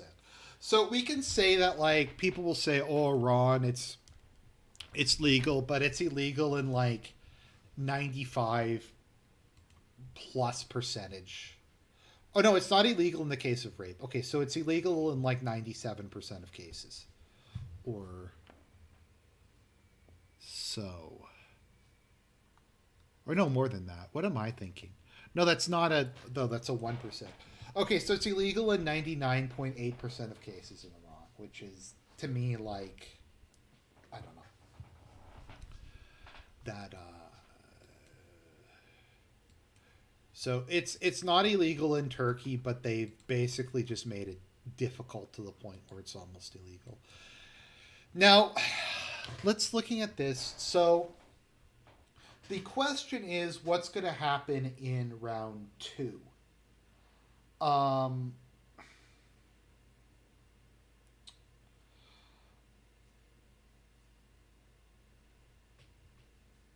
are you going to take care of the disabled babies? Yes, I am willing to pay whatever the tax dollars are required for the state to take care of disabled babies. I'm willing to accept whatever that tax burden is. I don't want to live in a society where we kill disabled people. I don't. Like, it's, we can do the, like, I live in the society meme, but I don't want to live in that. It's kind of like some people say, like, abortion is base because it kills black people. I don't want to live in a society where, like, the survival of the state is dependent upon, like, genociding like babies. I don't. There's an ethical way to do populate to control the underclasses. What about disabled adults? I mean, it's the same thing. I'm so long as they are the like core population of the country. So like in France, so long as it's like disabled French people, then yes, I do think as a society we have the responsibility to care for them. I really don't think it's that much compared to a lot of other stuff. I think it's very much overstated. In a lot of cases, you could probably just provide subsidies to family members to take care of them rather than put them in some sort of institution, like subsidies or tax cuts or stuff like that. I think once, as someone said, the mass immigration is a much bigger problem um, than any sort of a thing like that. But like, I don't want like I just it's different though if you bring in like disabled immigrants from another country. I don't want to have to deal with that. But if it is my people and they're disabled, I think we need to provide for them. What are my thoughts on euthanasia for people with terminal illnesses? Um, so I sympathize. There are some like I do sympathize with it in some cases. The issue is I think it is okay. So full disclosure, my grandmother was blind and had dementia. She lived in a horrible state where she had no idea where she was. She thought she was in prison a lot of the time. And I'll admit, more than once, I prayed and I asked God to take her home. because she had no quality of life. It was absolutely horrific. So I can sympathize in situations like that. I remember I was watching a documentary about World War II, and there was a soldier who came across a like child whose lower body had been blown off, and he was slowly dying in immense pain, and he shot the kid in the head with his revolver because he didn't like to save him from a very painful death. And I'm very sympathetic, but I think um, it is a slippery slope. And I think in the cases where it has been legalized, it's very quickly used as a way to save healthcare dollars. It's been used involuntarily on people. It's in being extended to people who have depression, to people who have like chronic illnesses. I just I do think though we spend too much money on life support and trying to keep people alive beyond the point where they should be kept alive. Um, there's nothing wrong with like do not resuscitate. There's nothing wrong with not um, trying to extend people's lives past a certain point. I do think that comes from an excessive fear of death. Not that I'm not afraid of death, but you get what I mean. Um, I don't think you have to keep people alive, or but I just think it's a door that we shouldn't open. Um,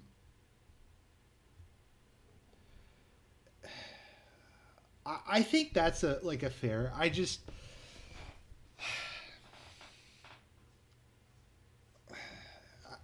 don't see how you can. I'm okay. So I'm just trying to talk about as a Catholic who as a practicing Catholic, it's just not permitted. But I'm trying to describe it in a way that isn't just me um, relying on my religion or kind of the moral arguments for that.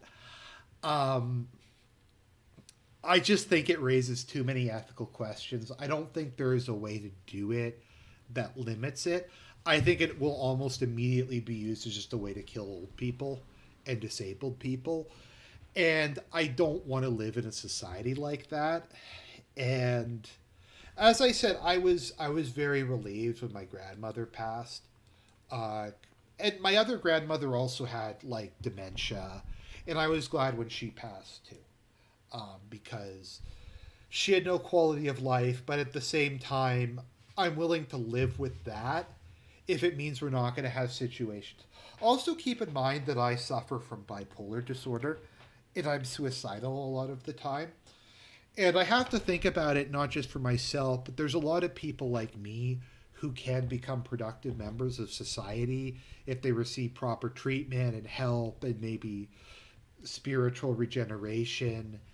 And I just don't like the idea that that's going to be the default. That like people who legitimately need help, who are in a bad state in their life, we're just going to like kill them. And I'm someone who's very supportive of the death penalty, but I don't really like. This is something you get liberals to do, and they're like, "Well, you support the death penalty, but you're anti-abortion." I'm like, so you're saying like mass murderers and rapists are the same as like babies? It's like that's just kind of a fucked up way of looking at the world. Um, but hopefully that makes sense. I mean, I don't know. Maybe that's a cop out. Maybe saying, maybe this, but like, has the slippery slope ever actually been a fallacy? Um, I agree with you, peroxide. I'm just going to read that out. Honestly, if I was diagnosed with Alzheimer's, I would choose euthanasia. Memories are precious, and to lose all of them after a lifetime, it's like you never lived at all. Yeah, your memories are yourself. I mean, beyond just your soul and like your existence and that, your personality, your memories, the things that create you, um, are that. That being said, I personally feared Alzheimer's a lot more than dying. Like if I was given a choice between getting Alzheimer's at 70 and living for 20 more years, or just dying. I so long as I had access to last rites, I'd probably take the latter. That's not me shitting on people with Alzheimer's. It's just that's kind of the reality. Um, but like, remember when it was like, oh, we're just gonna let gay people marry, and then they like immediately it went down the like we're gonna ban mother and father, or we're gonna do all this other shit. Like it's and I think in every case where like euthanasia has been legalized, it immediately goes down the slippery slope. Um, so that's my opinion on it. I know there's some people in the like far right who think that that being said, once again, to go back to the example of the guy who shot the kid who was uh, fatally wounded, I don't think that that was a mortal sin. I think it was probably objectively sinful, but I don't think it was a mortal sin. Um, in that particular context, I think there's immense stress, and I think it came from like a legitimately good place. It is a difficult issue. Like it is more difficult than a lot of other moral issues. But like I said, I just don't think it's a door we can go down. It just shouldn't be a box that we open. So I'm actually tearing up a little bit as we talk about it. What context? What is someone asking about?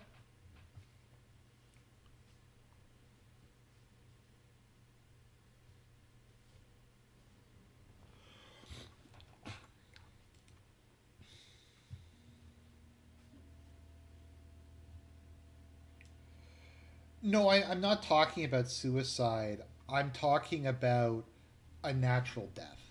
I'm saying if I had a choice between naturally dying and living for 20 years with Alzheimer's, I'd probably pick the former. I'm not talking about suicide. Suicide. Oh, the context of the shooting. He found a kid whose entire lower body was blown off.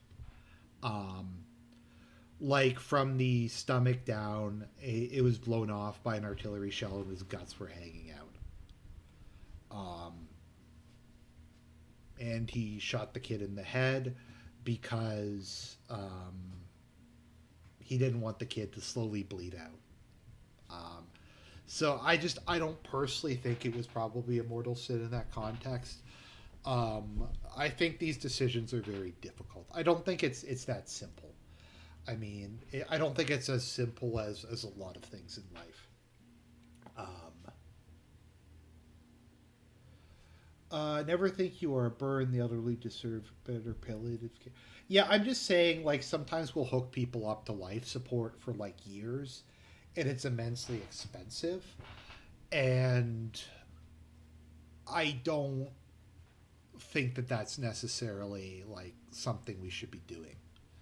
That's like not extending life indefinitely when it's a low quality of life, I think is very different.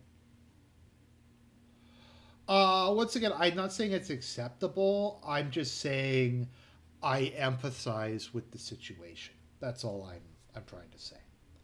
I don't think he's a bad person for doing that, and I don't think it's necessarily a mortal sin because he was under immense mental strain. Um, but that is my thought.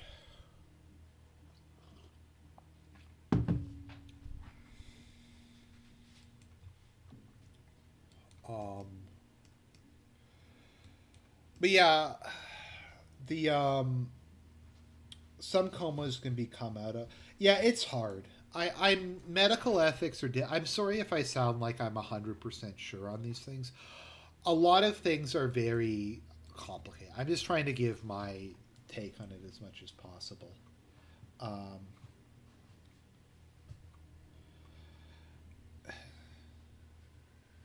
None of these are easy. Um, I don't. I'm going to repeat once more. I think euthanasia is a dangerous path that we shouldn't go down. I think it just inevitably will. In every case, it leads to um, just killing old people.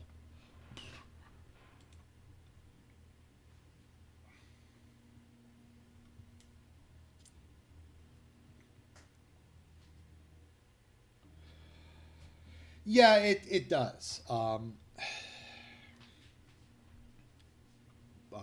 Just going off of that. So Erdogan is at 49.6% with 94% of votes counted. So it's going to be like a photo finish. I really can't see him getting that much more. Um, yeah, like Iceland celebrated that they got rid of Down syndrome by just killing all the kids with it. Like it's just a fucked way of looking at the world. I just don't want to live in that society. I don't think that's that weird or controversial a statement. I mean, when it comes to eugenics, you just have the death penalty. Europe used to use it more liberally than a lot of places in the world, and I do think it improved the population a lot. Um,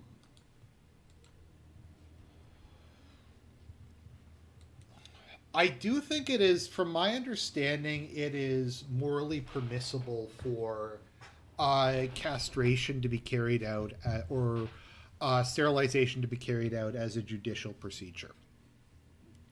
So there's also that to keep in mind. I'm not talking about petty theft. I'm like, uh, if you execute like drug dealers and gangbangers and stuff like that, then I think that's of net benefit to society. Uh,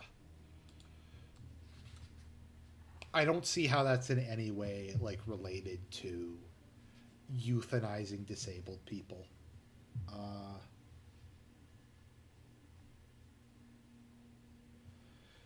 yeah, comas are hard. I don't know what to really say about it.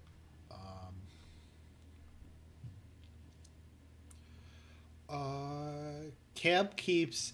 Uh, okay, the Erdogan camp keeps objecting to the results from certain ballot boxes to block the system. There are ballot boxes that have been objected to 6 times, 11 times. You are blocking the will of Turkey. Uh-oh. We have someone with conspiracy theories claiming that there's electoral fraud. They're claiming that something happened with the uh,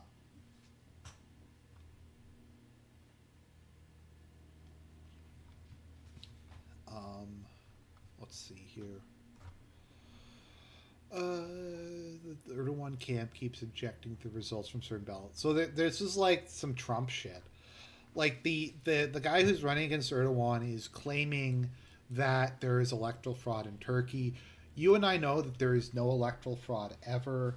That just does not exist. We'll see how it goes. Let's take a look at what Reuters is saying now. Reuters. So with regards to the offensive, I honestly don't see how it's not going to be a disaster. Everything I've seen is that um, the Ukraine is completely out of.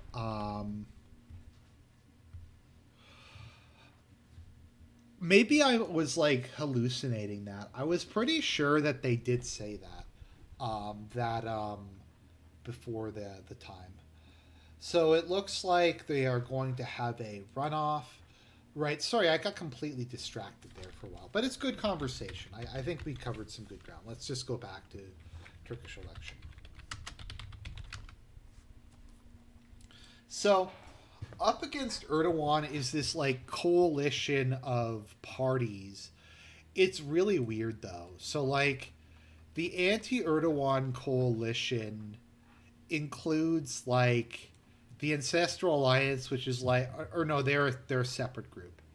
The Nation Alliance. So the Nation Alliance includes, like some Kemalist nationalist party, the Republican People's Party. It includes like a pan-Islamic party. It includes like some minor conservative parties. It's like this just weird mix of like random shit that was thrown together. Um,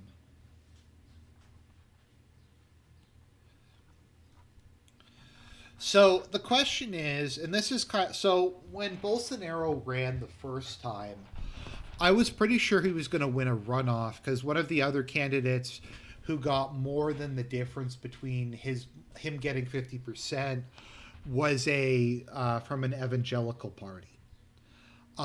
So I assumed that they were just going to probably vote for him. So I guess the question is, how are the Ancestral Alliance candidates voters going to break? Are they going to vote for Erdogan, or are they going to vote for the other guy? Because keep in mind, Erdogan is at 49.6%. He only needs to grab up like 10% of them, and then he will be able to win the election. I also don't know if there is going to be additional ethics and video game journalism issues. I mean, if we want to get into like conspiracy theories, maybe he's deliberately allowed it to go to a runoff to give the illusion that there's ethics in video game journalism. I'm not sure. I'm just asking questions here.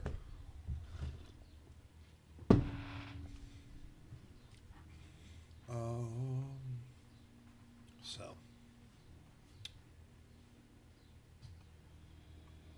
all right, latest presidential.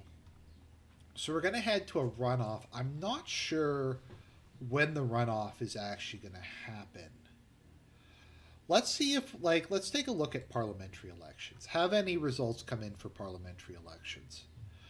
I'm trying to find if that is in yet. Preliminary results. Okay, so it looks like, let's see here. Okay, so it looks like Erdogan. Okay, I'm just trying to figure this out. Let's see here. Turkish Parliament results.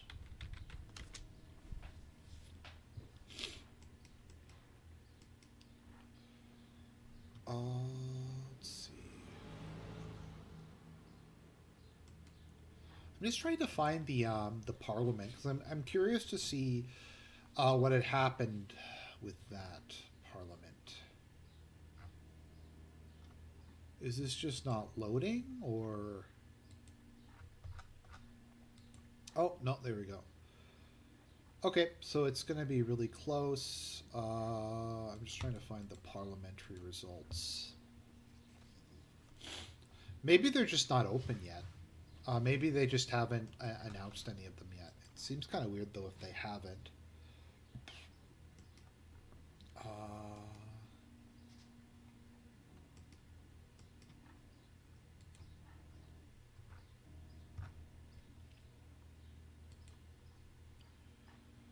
uh,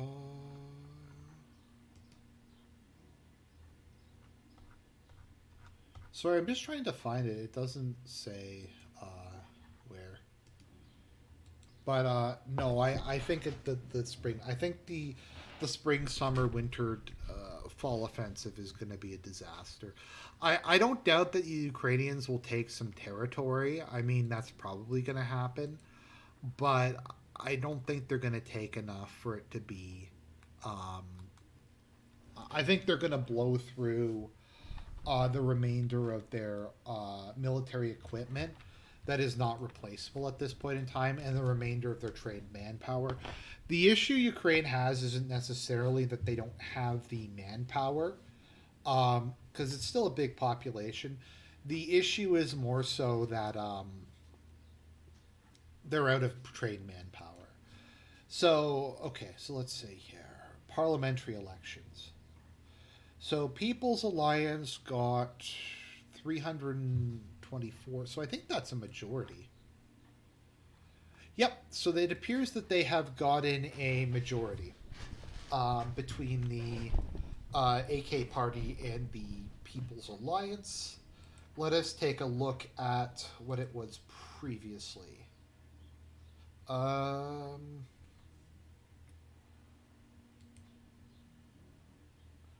yeah, so it's about the same. It doesn't seem like it changed a lot. Um, the People's Alliance lost a couple of seats. Um, the opposition picked up a couple of seats, but it really doesn't look like it's materially different. When you deal with like first past the post countries, it's very easy.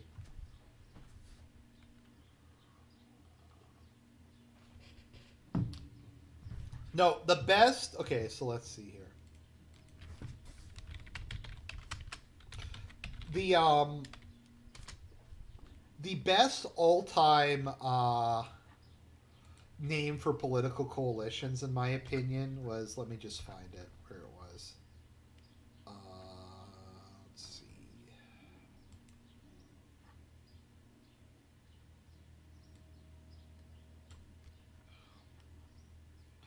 Okay, so Erdogan, sorry, Bolsonaro's alliance was Brazil above everything, God above everyone, and the left wing alliance was the people are happy.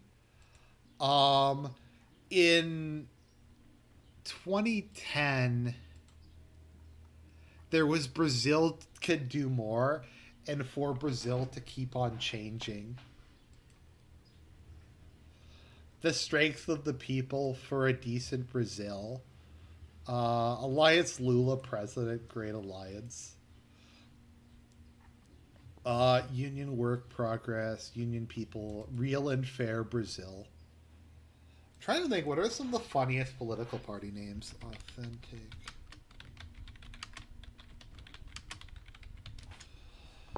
Authentic Radical Liberal Party is one that I find pretty funny. It's like we're the real Liberal Party. We're not the fake Liberal Party. We are the Radical Liberal Party.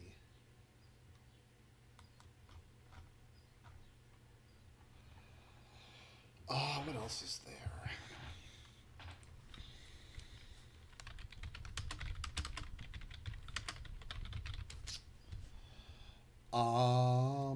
Union for a Popular Movement was one I thought was pretty funny.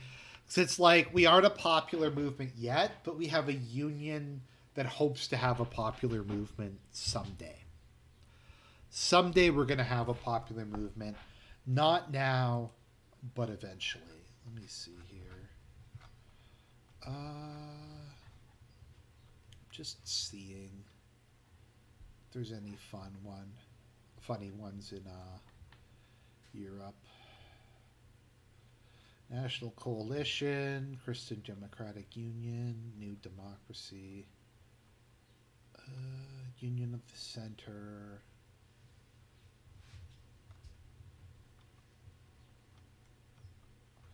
Okay, I'm going to pull the chat. All right. Chat, I'm going to ask you a trivia question. Don't Google it or you're an F slur. What is the most Catholic country on earth? What country that's not a microstate has the highest percentage of the population who are Catholic? Unless you Google it, you probably won't be able to figure it out. To be honest. So, somebody guess. People's Movement of Ukraine are Ukraine. Let's see, what are the other European political parties? Fuck you, John, not real name. Did you actually know that, or was that just you? Malta's second. No, Brazil is like nowhere near the top. Brazil is like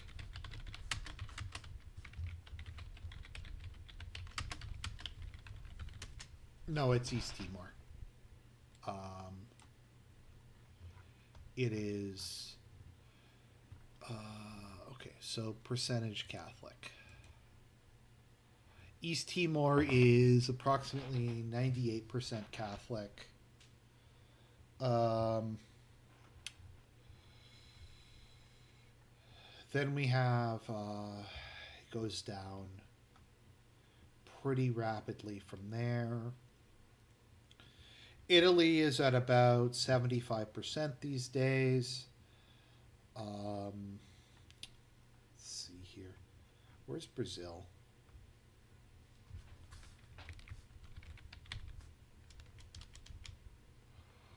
Yeah, Brazil's down to about 50% Catholic now. Yes, Poland is de facto Catholic. Poland is 86% Catholic.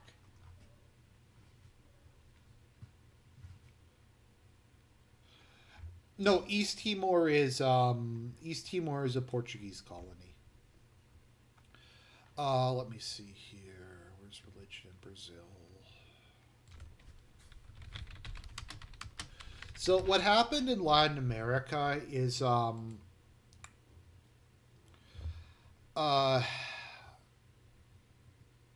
you'll notice here that the population did not shift into atheism or agnosticism that much. It went up by like a couple percentage points, but not much.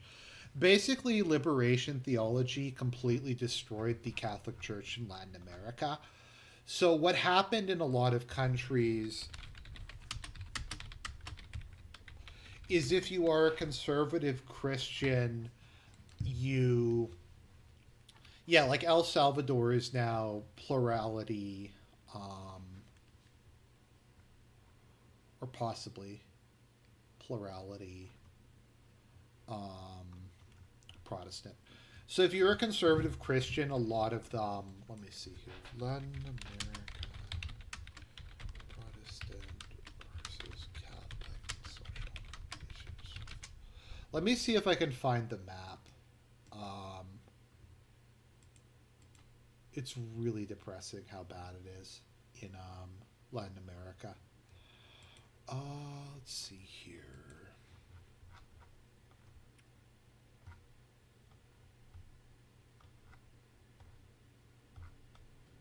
Just trying to find it. There was like a map I had a while ago that was really good. Okay, religious views for same sex marriage. Okay, so if we look here, Protestants are in all cases much more conservative on this issue. Let's see here. Pope Francis. I'm trying to find it because there's a couple other ones.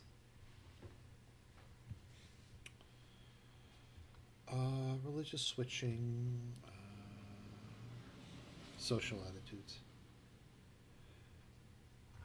Okay. Who oppose gay marriage among? Yeah, it's much higher among Protestants. Where's abortion? Yeah, Protestants are more. So the only thing that Latin America has traditionally been fairly conservative on is abortion. It's illegal, even in countries that are fairly liberal and secular. It's still illegal. But if you look at it in all cases, Protestants are more pro-life. When it comes to homosexuality being morally wrong, it's like a massive difference.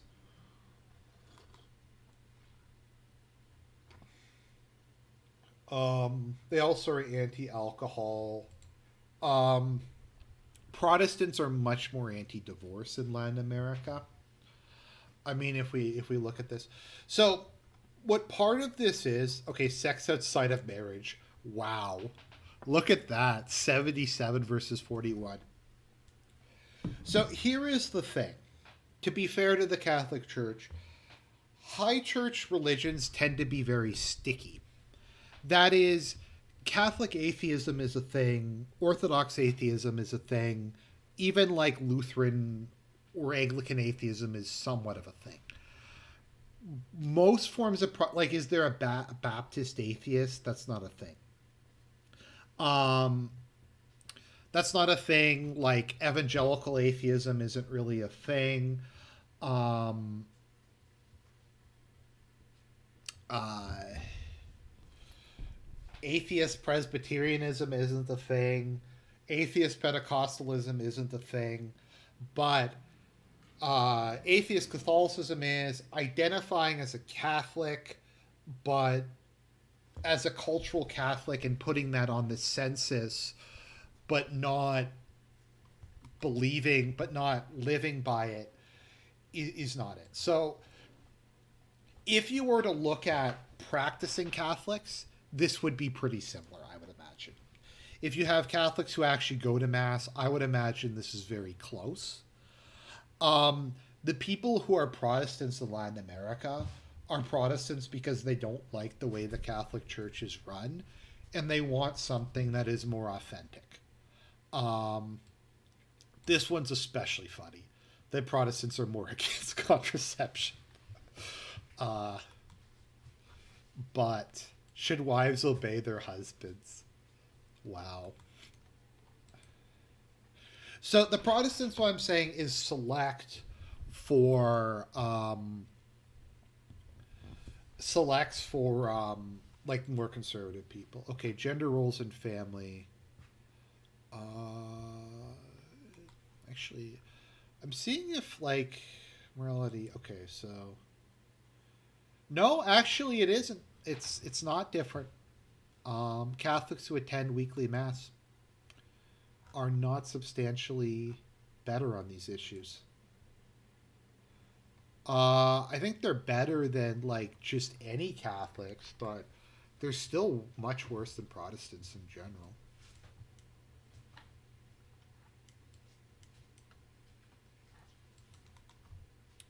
So let me see what it is for all Catholics.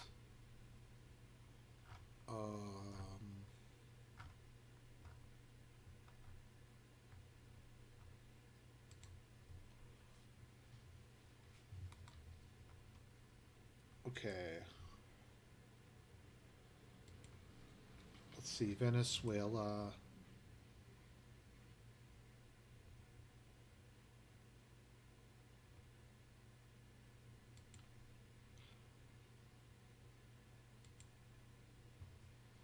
Okay. Argentina, 39%. Yeah, they're a little bit better. But like I said, it selects for stuff. Also, alcoholism. A lot of Protestants in Latin America are very anti-alcohol because alcoholism is such a massive problem there. But like, I would imagine in like Spain, the plurality are atheist Catholics. Like that is the majority of the or maybe even a majority of the population. Um, yeah, it's a plurality. Okay, so Spain is plurality Catholic atheist. Um,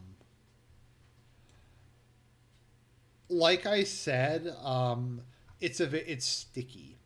Um, it's a much stickier religion than a lot of other things.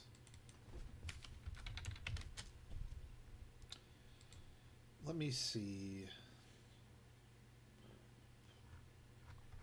What is it? Is there a recent one for religion? Russia.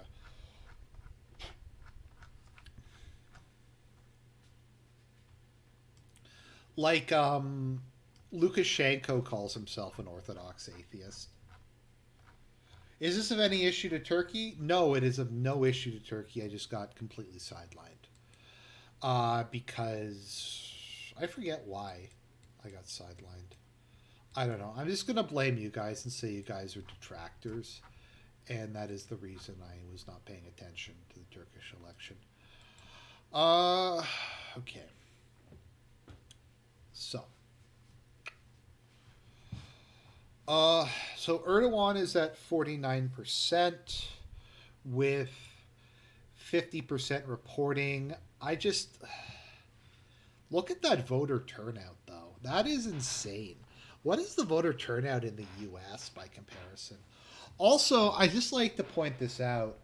How the fuck is Turkey able to count its votes in in 4 to 6 hours?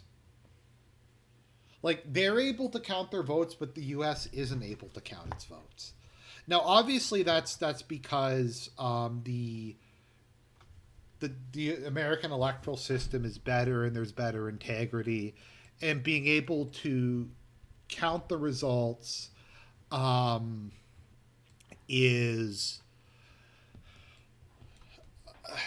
is a sign of democratic failure. The fact that Canada can basically have its results done in 2 hours after polls close shows what a failure it is, whereas the US is the superior system where it can take weeks to count the votes. I remember when Dr. Oz was running against David McCormack or whatever his name is. They locked themselves. The election results were like on a USB drive that they locked themselves out of, and they had to like do this big thing to try to unlock it. Um, so, uh, I don't know. So I guess the question is, how are the votes from Sinan going to be split? As I said, Erdogan only needs 10% of those people to switch over to him. So unless it breaks 100% for Kamal, it's Erdogan's probably going to win round two. I don't really see it. I also would not be surprised if there was a lack of ethics and if there was ethics in video game journalism in this one, but there won't be in the next one. So, for those of you who aren't aware of what that means, ethics in video game journalism is not a euphemism for anything. It's definitely not a euphemism for electoral shenanigans. That's not what it's a euphemism for. It's not because I've had videos. I've got community guideline strikes for talking about a lack of ethics and for election shenanigans, and so I switched over to using a euphemism for it as a way of getting around that. It's not that. It's literally about video game journalism. So yeah, it looks like they're going to maintain their majority. What is that going to wind up being? 268 plus 51 plus 5. So 321. So yep, they're going to maintain their majority. That also, I think, bodes ill for the opposition. The opposition did not do particularly well in the actual race.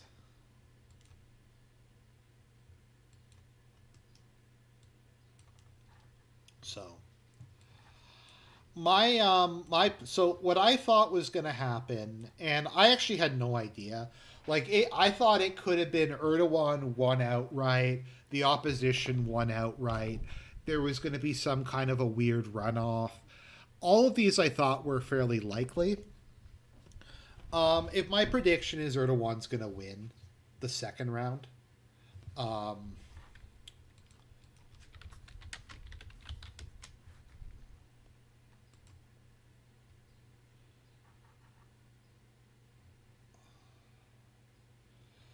okay, so it's time for some schizo posting. I always thought that Erdogan looks a bit like Walt Disney. There's my schizo post for the day. I always thought like that Erdogan looks a little bit like Walt Disney. Maybe that's a schizo post. Doesn't he? Like a little bit? I don't know. I think he does. Like I said, it's a massive schizo post. Um, but I don't know.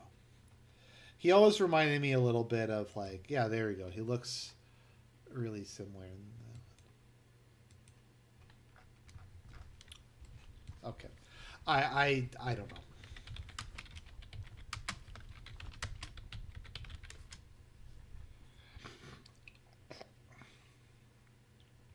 Then there's Fidel Castro, Justin Trudeau. I honestly think there's like a 20% chance that he is um, Fidel Castro's son. So I think that's about all the results we're going to get. I'm going to end this out with I'm going to do my own electoral projection.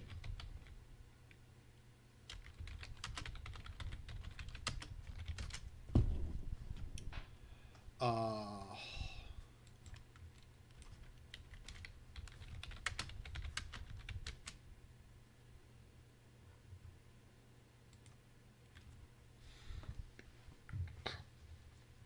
okay. So this is what I think it's going to be without ethics in video game journalism. So I think Arizona is lean Democrat. I think Nevada's tilt. I think Wisconsin is likely. I think Minnesota is safe. I think Michigan is likely. Um, Virginia's safe. This is not by percentage. I think this is like the odds of winning. I think Georgia is. I actually think it's likely at this point in time. I think Pennsylvania is lean Democrat. Um, that tends to be how I think it's going to go. North Carolina might be reduced to tilt Republican. Let's see here. Yeah, that's my quick and dirty how I think that the 2020 election is real. 2024 election is realistically going to go. I would even maybe upgrade Arizona to like likely Democrat at this part in time. Um, so this is what I think the map looks like with no ethics in video game journalism. With ethics in video game journalism, I think it would be this.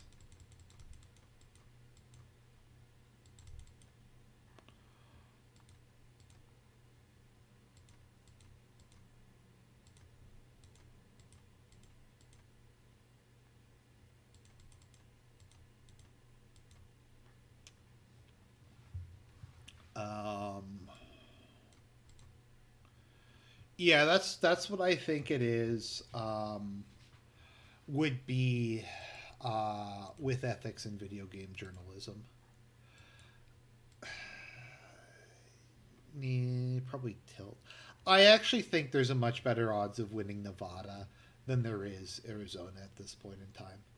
Um, that is what I think it is if we had the highest levels of ethics in video game journalism. Realistically, though, it's gonna, like I said, it's gonna be.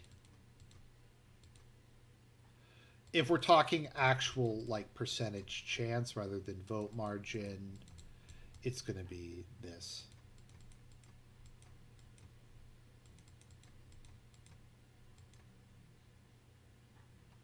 So, no, that should be safe. So yeah, on that, like I honestly, I've decided that I'm gonna support Trump for 2024 because I feel like we've been on a journey with Trump for like the last 8 years, and we might as well go all the way with him. I mean, we might as well just end it with Trump. He's not going to run again after this. He has a lot of problems with him, but even if he isn't a threat to the deep state hates him for some reason. All the people I hate Trump. So, yeah.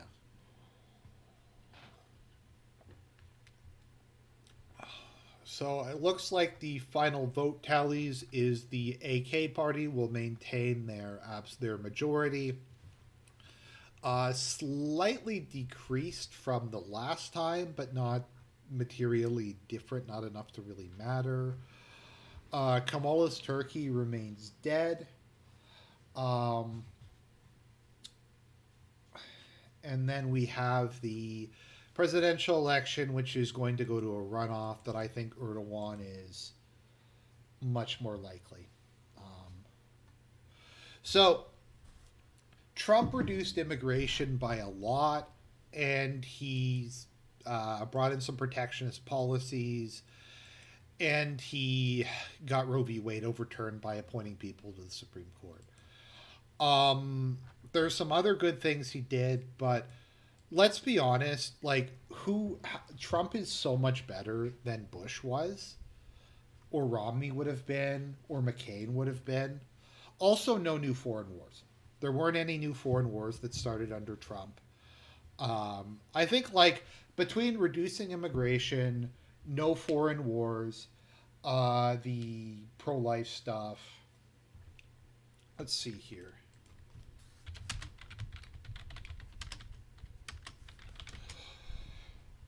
I think also at his core, um, Trump does not openly hate the average American. Um, I don't think he has open contempt for the average person in the U.S. the way like Joe Biden does. Okay, let's see here.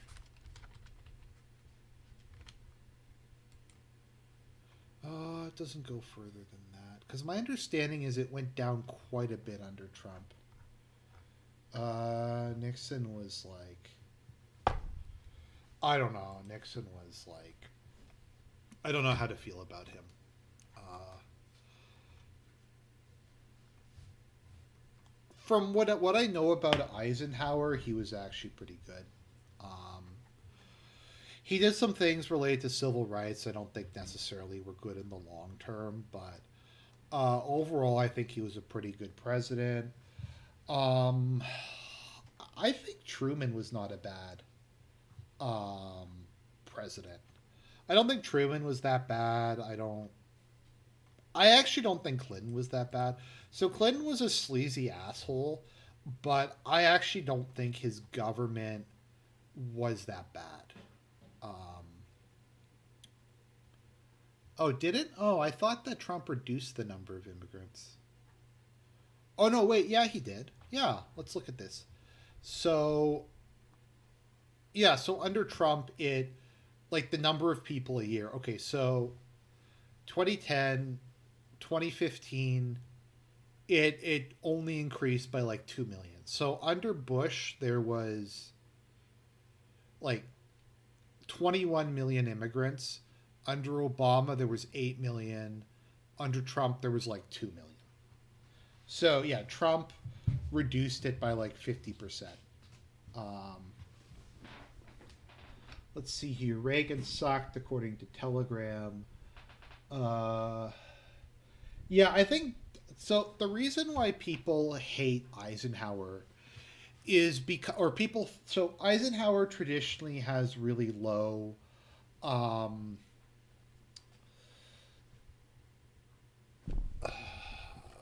rating, is because he did not do public speeches that much. He felt that it wasn't the president's job to harass and lecture the the American people on a daily basis. Uh, he just like thought it was like his job to run the government and that stuff, and it wasn't like it. Like, does anyone remember how often Obama would just go lecture people? Like he would just talk about how much America sucked and how the average American sucked. Like he would do that on like a daily basis. Um, So, like, I get that there was a change in government in terms of Congress over the course of the '90s where you had the Republican Revolution. But I will say it, like, the crime rate did fall a lot under Clinton. The rate of violent crime fell a lot under Clinton. The U.S.'s debt to GDP ratio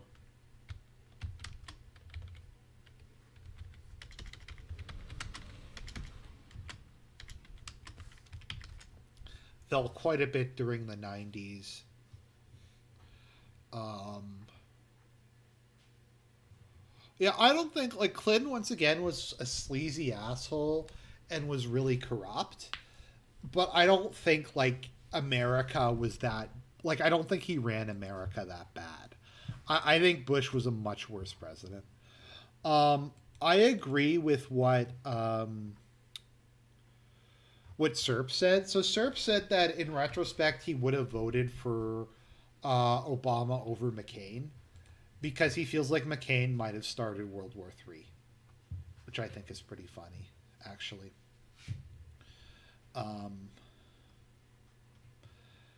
so yeah, Bush two was so bad. Oh, I don't know if anyone remembers the Bush years here. I don't know if any of you recall like how shitty the Bush years were. The thing with Bush was he was awful, but the the people who hated Bush were like the biggest F slurs. Like they were like the proto never Trumpers, and they were such insufferable cunts that I kept like even as a liberal, I periodically would kind of support Bush because of how it was. Uh, I don't know. Obama. Obama. The late, the great President Obama. And we're going to look at one more meme before we end the stream, and that is Japan.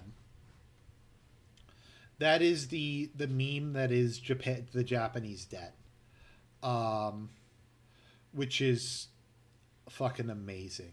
Let's see where it is. It's incredible how bad Japan's debt to GDP ratio is. Now, to be fair to Japan, Japan's debt is almost entirely owned domestically, which is not nearly as bad, and they do a very good job of financing it. So yeah, Japan has a debt to GDP ratio of like 240.